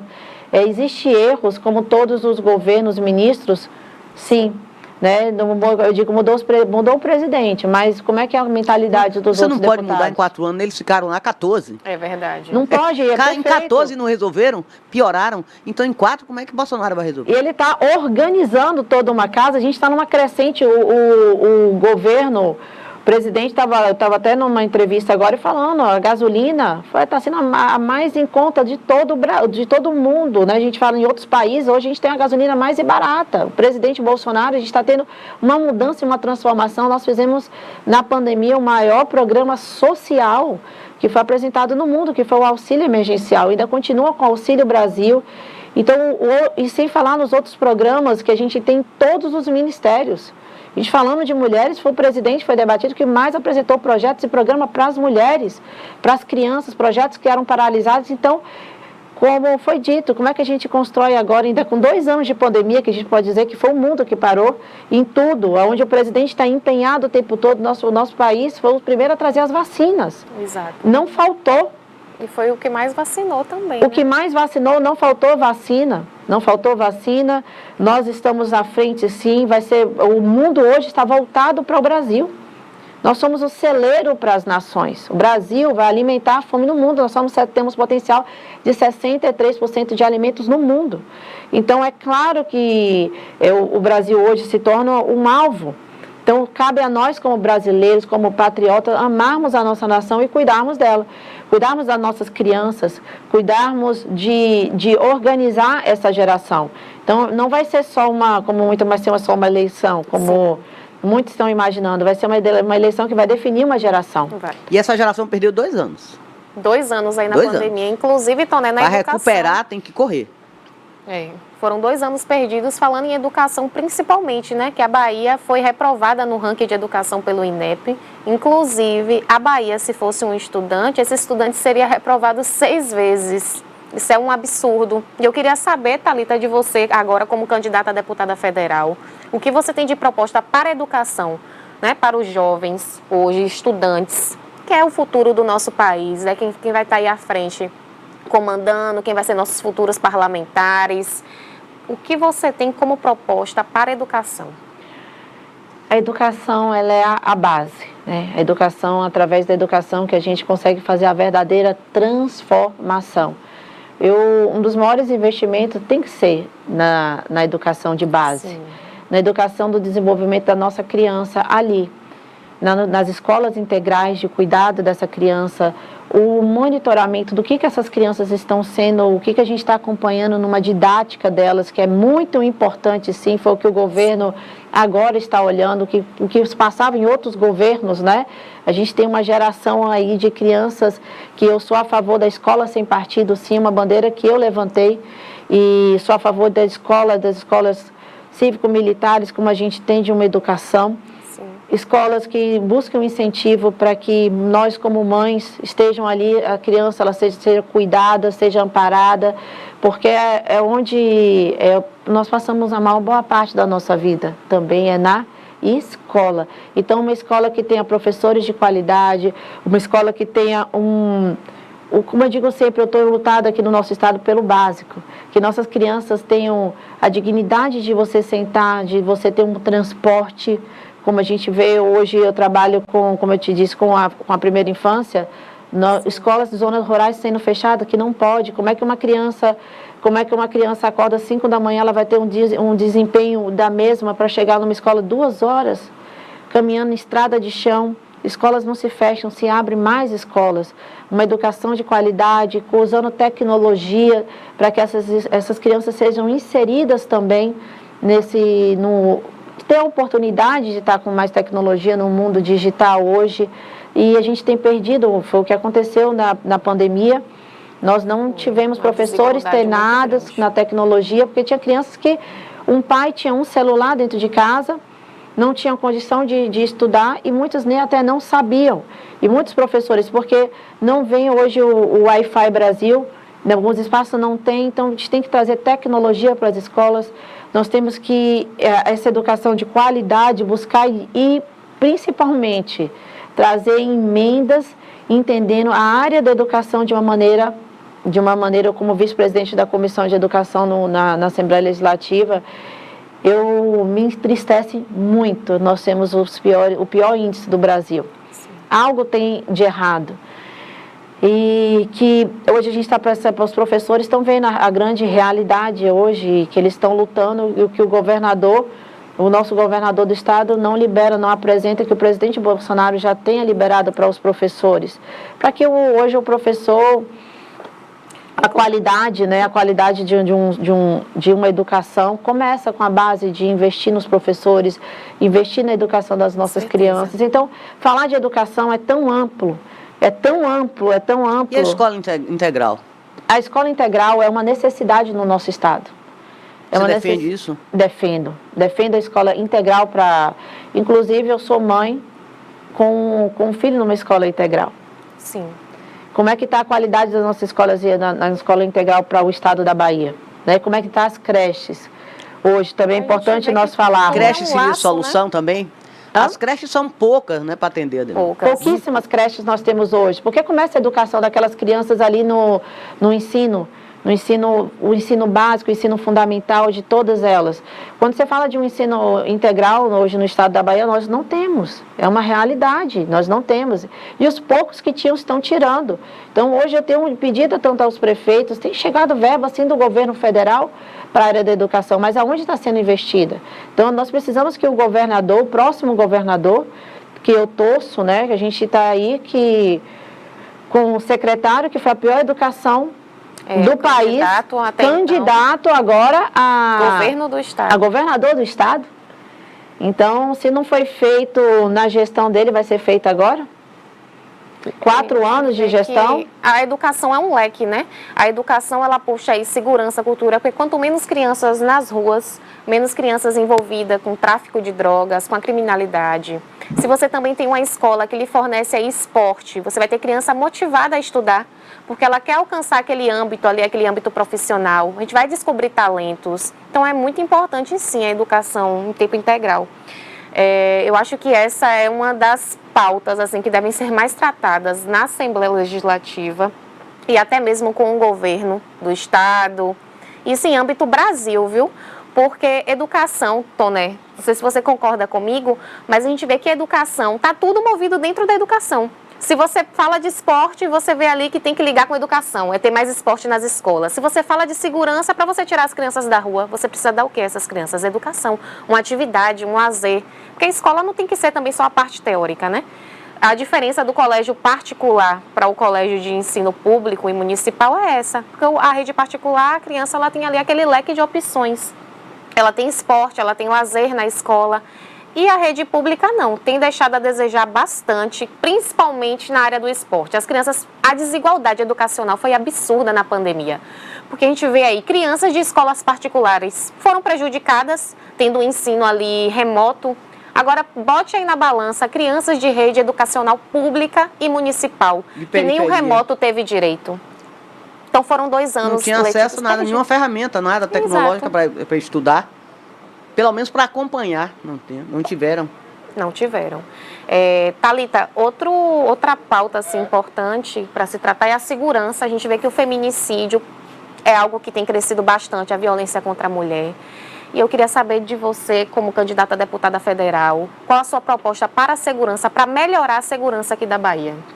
Bom, A segurança pública é investimento, né? Nós precisamos investir. A DEAN sabe que eu fiz inúmeras indicações.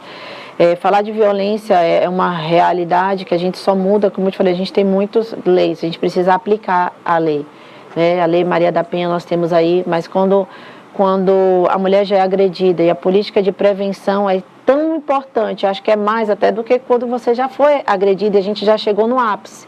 E quando essa mulher, ela precisa ser amparada, ela precisa ser cuidada, ela precisa ter esse amparo. Quando a gente está falando da violência da mulher, o feminicídio cresce, mas quando você vai procurar, essa é uma realidade que a gente tem. Quando a mulher ela vai procurar uma ajuda, se ela vai ser assistida, ou se ela volta para casa sem uma solução e o agressor de uma forma geral, a violência vai se tornar pior e poucas mulheres deixam de denunciar essa violência. Então, é uma das minhas lutas também a gente trabalhar, por isso que a importância que eu disse a você de trabalharmos projetos de base, índice, acompanhamento de cada mulher, de cada família, não falo só da mulher, da família geral. E a segurança pública no nosso estado também é número 1, número 1. A gente está vendo o caos aí do que está da segurança pública no estado da Bahia. E é onde o governador, onde a gente tem um secretário e um governador que fala que o tráfico está empregando, que gera emprego para jovens. Então, que tipo de segurança pública, que isso também vem do governador, certo? A gente, como parlamentar hoje, nós somos 63 na Assembleia Legislativa, onde a segurança pública, a gente depende também do incentivo do governador, da maioria dos deputados ali da aprovação. Hoje, como deputada, são pouquíssimos deputados dessa base que entendam que não tratem a Assembleia Legislativa como só a casa, mas que exija o papel dela de legislador, de fiscalizador em cima do governador do estado da Bahia. E precisamos de incentivo. Esse aqui é até o meu apelo aos próximos, nós temos aí os candidatos ao governador que trata a segurança pública no estado com a prioridade também. A educação, eu acho que nosso estado é tanta prioridade mas a segurança, hoje, o estado da Bahia, nós temos índices das piores cidades mais violentas até no mundo. Então, aqui na região mesmo, você da região de Ilhéus e Itabuna, como eu cresci em Ilhéus, você entristece, você vê a quantidade de crianças hoje indo ali, a violência, de uma maneira geral, o tráfico aumentando, isso é um incentivo. Porque e essas crianças ficam a serviço do tráfico, esses adolescentes, em sua maioria, É porque quando o Estado não chega, o tráfico chega. E esse é o efeito, como você falou. Por isso que a gente não tem como separar a educação, segurança, cada um nas suas, como eu digo, alguns parlamentares, mas como a base é cima, Estado, parlamentares, vereadores, prefeitos, mas segurança pública hoje é uma prioridade, como outros, mas que precisa cuidar, senão, como a senhora mesmo disse, o tráfico é que está pegando as nossas crianças. E hoje está tendo uma feira aqui de conscientização para o combate à violência contra a mulher. Isso é até um grupo de mulheres do Brasil, o núcleo daqui de Itabuna, que está fazendo. Eu acho essas iniciativas muito interessantes, mas eu acredito que não chega para todas as mulheres. Muitas mulheres ignoram até os seus direitos. É ruim isso, tem que acompanhar mais e tem que ter uma voz. Tem que ter uma voz que nos represente e que abra os olhos das mulheres. Porque a senhora atribui o quê? Isso. Essa violência hoje contra a mulher, porque a mulher avançou nas suas conquistas, a mulher saiu de casa e foi à luta. Então, isso aí também, de qualquer forma, o machista brasileiro não concorda com isso. Ele não quer quer sempre que a mulher seja submissa. Não quer a mulher. Não é que nós queremos ser melhores. Ninguém é superior a ninguém. A superioridade está aqui, não é de gênero. Então, por quê? Ele quer que a mulher não seja nem igual, que a mulher não pode trabalhar fora, a mulher não pode ter uma ideologia diferente dele. A senhora atribui ao quê? Essa violência tão grande ainda que existe no Brasil contra a mulher. Eu acredito, hoje nós, mulheres aqui no Brasil, foi como eu falei, nós temos leis e pouca aplicação de leis. Porque essa Maria da Penha... A aplicação da lei, eu sou uma das defensoras que a gente precisa trabalhar a base e a prevenção. Como a gente trabalha a prevenção? Trabalhando projetos de base que liguem à família. tá? Não adianta eu tratar o homem e não tratar, não tratar a mulher e não tratar o homem, não tratar o filho, porque ali o abuso em todo, de uma maneira geral, é a família o abuso. Então, tem até um projeto que eu apresentei e trouxe, que é o Famílias Fortes, que cuida de toda a base daquela mulher, faz o acompanhamento, desde ali dessa criança, essa parte hoje que a gente tem de ser ouvida, de estar ali, de ser acompanhada e de ter esse tratamento que todos nós precisamos, de uma maneira geral, estamos em unidade. Quando você se fala hoje de tanto do machismo, né, de um machismo de uma sociedade, eu volto àquela discussão da liderança da mulher, de entendermos que nós não somos iguais, não estamos, até porque Deus nos fez diferente, porque nós somos diferentes. Deus é perfeito, né? Então, nós complementamos o que Deus fez. A mulher, ela precisa, o papel dela, que Deus fez como auxiliador idôneo, é bíblico, e o homem cumprindo o papel dele, como homem, como sacerdote real. É assim que eu acredito, né, que eu tenho na minha casa. E em algum momento a gente acaba se perdendo e a violência entra. E a gente forma filhos ali, filhas de um homem ou uma mulher, desse entendimento que a violência, ela entra na sua casa ou no berço, isso vai se perpetuando. E às vezes começa até no núcleo familiar, né? E isso começa no núcleo familiar. Então, por isso que eu digo assim, eu acho que o acompanhamento hoje é o que a gente vai realmente resolver com um projeto. A gente baixa índice com um projeto, com acompanhamento, como a gente tem hoje no governo federal, e inúmeros projetos, que foi o Qualifica a Mulher, que a gente conseguiu trabalhar essa mulher base. A taxa de desemprego também atribui muitas mulheres, porque hoje você é mãe, você tem 3 filhos, um salário mínimo, você pensa 2 vezes, você deixa as crianças, você vai pagar alguém, então deixa com a avó. Ou você vai deixar com a avó, você vai deixar o seu lado profissional, ou deixa com a vizinha, vai deixar numa creche, aí o dinheiro acaba não compensando, porque quem é mãe sabe o que eu estou falando, e aí você deixa a sua área profissional, o marido vai trabalhar, e você acaba ali, vai passando o tempo querendo se especializar, acompanhando, esperando os filhos crescerem para voltar ao mercado de trabalho, né? Então, essa é uma realidade que nós estamos trabalhando. Qualifica a Mulher, ela veio para isso. Através do AFEM, a Força da Mulher Empreendedora, eu trabalhei, foram 15 mil mulheres mentoreadas nesse projeto, por isso que nós buscamos soluções. A área digital hoje, nós somos a grande maioria, né, de MEIs de empreendedoras, então é o que nós trabalhamos a economia do país, nós trabalhamos o que a mulher ela consegue ser... Ela, como disse, é uma leoa, ela se reinventa o tempo todo. Então, através do empreendedorismo, principalmente na área digital, muitas mulheres puderam trazer a renda para sua casa, porque a mulher ela é força motriz da sociedade. Porque quando a mulher ganha, ela reinveste na sociedade. Então, quando a mulher ganha, ela vai comprar para a mãe, ela compra para o filho, ela compra para o esposo. Então, essa é a nossa natureza. Então, quando a gente cuida da taxa de emprego dessa mulher, esse é um dos projetos Mães do Brasil, um projeto incrível que eu também estou apresentando. Mães do Brasil. Mães do Brasil, famílias fortes, a gente está trabalhando. Não adianta a gente transformar, eu digo sempre, tem um conhecimento, mas é transformar conhecimento em ação. Nós precisamos entender que sem base de projetos, e uma está em unidade ajudando, nós não vamos conseguir transformar e trabalhando Hoje a violência não atinge só na classe, não está na classe mais baixa, nós está em todos os níveis das classes sociais. Então, a gente precisa entender, né, esses projetos, esse amparo que a mulher ou o homem, essa criança, para que a gente consiga realmente desenvolver e trabalhar a prevenção. Eu, como participo da Comissão da Mulher, eu sempre boto na pauta prevenção, cuidado, amparo.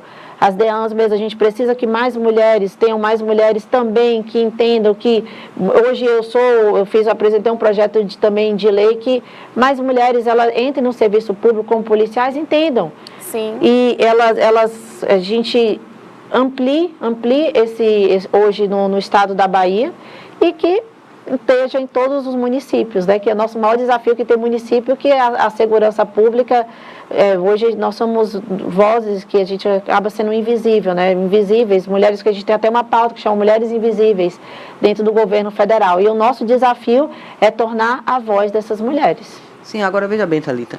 E o que você acha dessas casas de acolhimento? Funciona isso? A casa de acolhimento, como eu falei assim, os índices funcionam sim, as casas, mas precisam de especializações e ter um fim. Né? Fora do país, quando uma mulher tem uma violência... Na Bahia isso está funcionando? Nosso estado precisa melhorar muito, precisa de incentivo, precisa que o governador do estado ele entenda e olhe a segurança pública, veja o caos que se encontra. E não é de agora, nós não aguentamos mais. Nós não aguentamos mais. Não adianta você falar de uma maquiagem, né? De você falar que tem, mas a gente está aqui, os índices. Os índices estão aqui. Eu digo em toda entrevista que eu tenho oportunidade, é igual quando você vai para um médico. O que ele pede? O seu exame. Então não adianta você passar propaganda, sendo que é a nossa realidade do estado da Bahia. Então, como parlamentar, eu lamento. O governador Rui Costa, todo esse período que a gente deixou de uma esquerda, deixou o caos no estado. Então, sem incentivo, nós não podemos fazer essa mudança. Então, as casas de acolhimento funcionam, sim, o amparo, mas eu acho que precisa menos discursos e mais ação.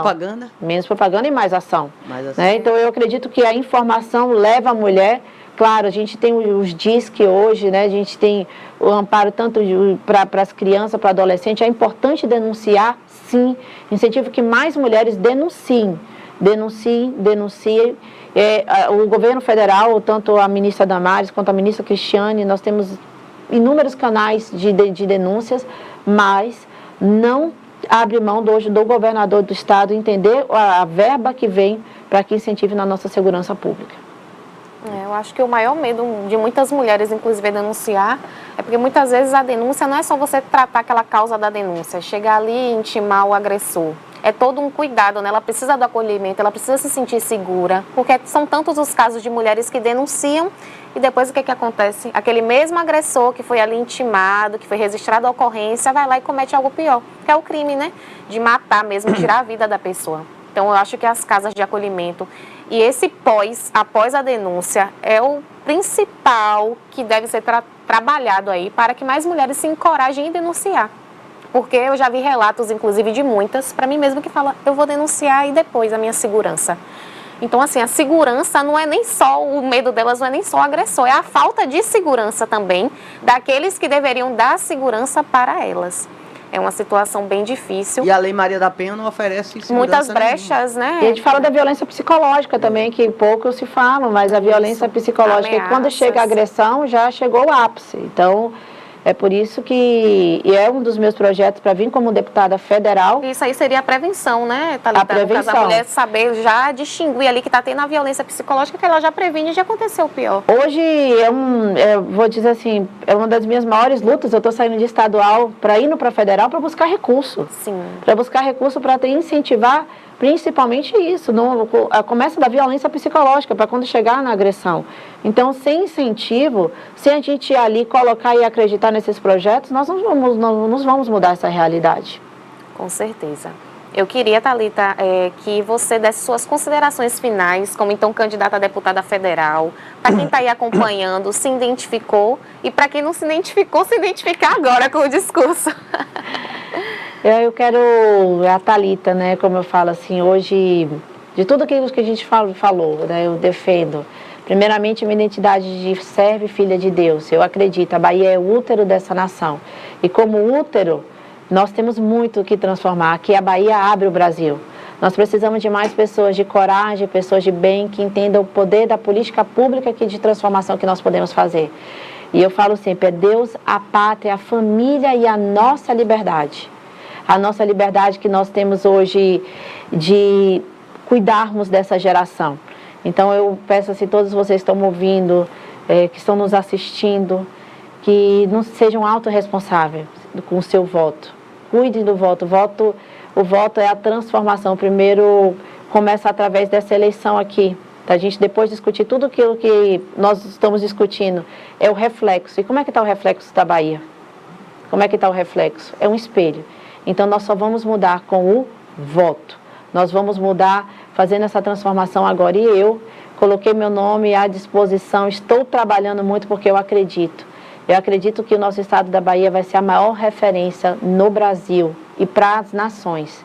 Então, a Thalita, tanto sonhadora, mas como realizadora, juntando mulheres, mães, juntas, nesse mesmo objetivo de fazermos essa mudança, de estarmos no nosso estado da Bahia, o estado com esses piores índices, esses índices tão absurdos, nós usarmos a voz. Quando um levanta e fala, é possível, eu acredito, porque eu sou essa voz. Sendo aqui de Ilhéus, né, toda essa região, quando eu volto para cá e eu vejo, eu falo, não, é possível sim ser feito. É possível nós, a partir de quando um sonha, né, todos os outros sonham, mas é preciso realizar e falar bem assim, eu não aceito. Para ter coisas novas, a gente precisa fazer também atitudes novas, posicionamentos novos, senão vamos ter sempre a mesma coisa, reclamar. Nós temos a oportunidade de, nessa eleição, fazermos a diferença, e eu já peço o apoio de todos vocês que me sigam nas redes sociais, deputada Thalita Oliveira, se torna uma grande família, e agradecer e botar Deus, a pátria, a família e a nossa liberdade. É isso aí, obrigada, Thalita. Estamos aqui no estúdio também agora com o Walter. Walter, ele é candidato a deputado estadual. Bom dia, Walter. Bom dia a todos. Seja bem-vindo. Walter, eu queria que você me contasse aí um pouco da sua bandeira também como deputada estadual. Você é marido de Thalita, não é isso? Isso. Thalita para federal e Walter para estadual. Me conta aí, então, as suas propostas. Aqui a gente debateu a proposta de educação e segurança. E eu queria saber de você a parte do esporte, porque hoje a gente tem muitos jovens na Bahia que não praticam esporte. Muitos por não terem acesso nas escolas, outros por não ter capacidade mesmo financeira. A gente vê que hoje em dia muitos estão passando fome, não está tendo o que comer. Quem dirás, né, para destinar seu lado financeiro para algo esportivo. E eu queria saber de você, Walter, o que você tem de proposta para o esporte na Bahia.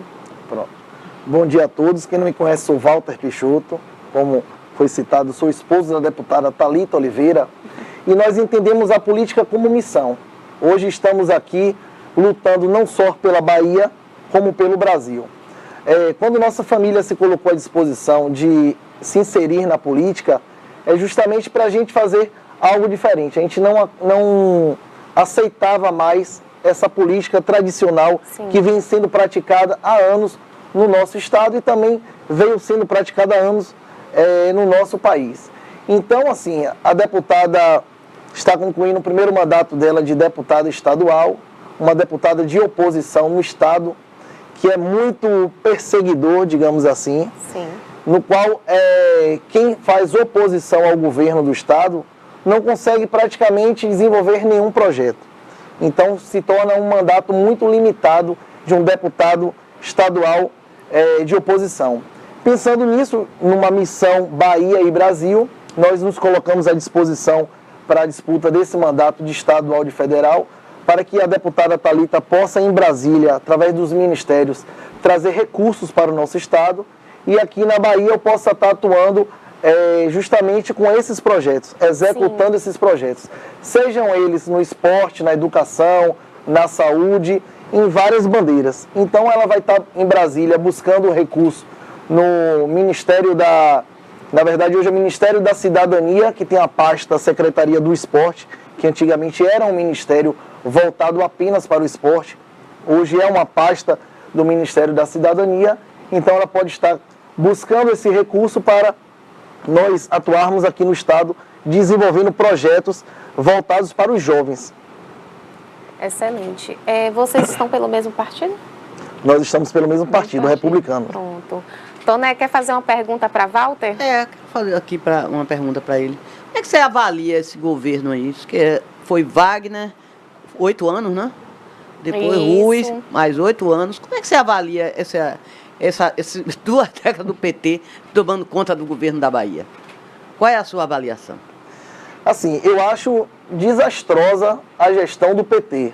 Como foi bem citado, eles passaram praticamente 16 anos no estado da Bahia, e também eles vieram de uma gestão de praticamente 16 anos no Brasil. Ficaram 14 anos com Lula e Dilma. E a gente vê o reflexo.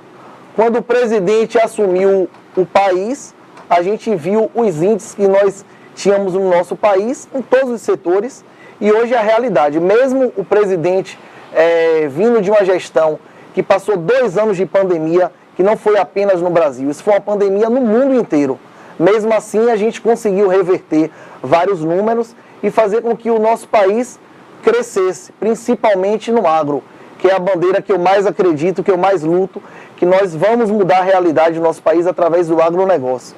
E no estado da Bahia não é diferente. O PT vinha há 16 anos gerindo o nosso estado e, como foi citado, nós somos os piores índices em tudo. Educação, saúde, não consegue dizer qual é o pior, né, Walter? Não se consegue nem apontar. A briga é boa entre eles. Quando a gente avalia a segurança pública, tanto o governador quanto o secretário de Educação, eles só fazem transferir a responsabilidade. Eles não assumem a responsabilidade e trazem a solução. A desculpa deles é que a culpa é do presidente, porque o presidente é a favor do porte de armas. Entendeu? Então, assim, isso não é uma justificativa para a gente apresentar diante da insegurança pública que nós vivemos. O presidente defende o porte de arma, como eu também defendo. Eu acho que todo cidadão brasileiro tem que ter o direito de poder se defender, defender a sua família e a sua propriedade. Então, assim, o governador, junto com o secretário, vem terceirizando a responsabilidade. O secretário, acho que a única pauta que ele apresenta para o nosso estado é a legalização das drogas.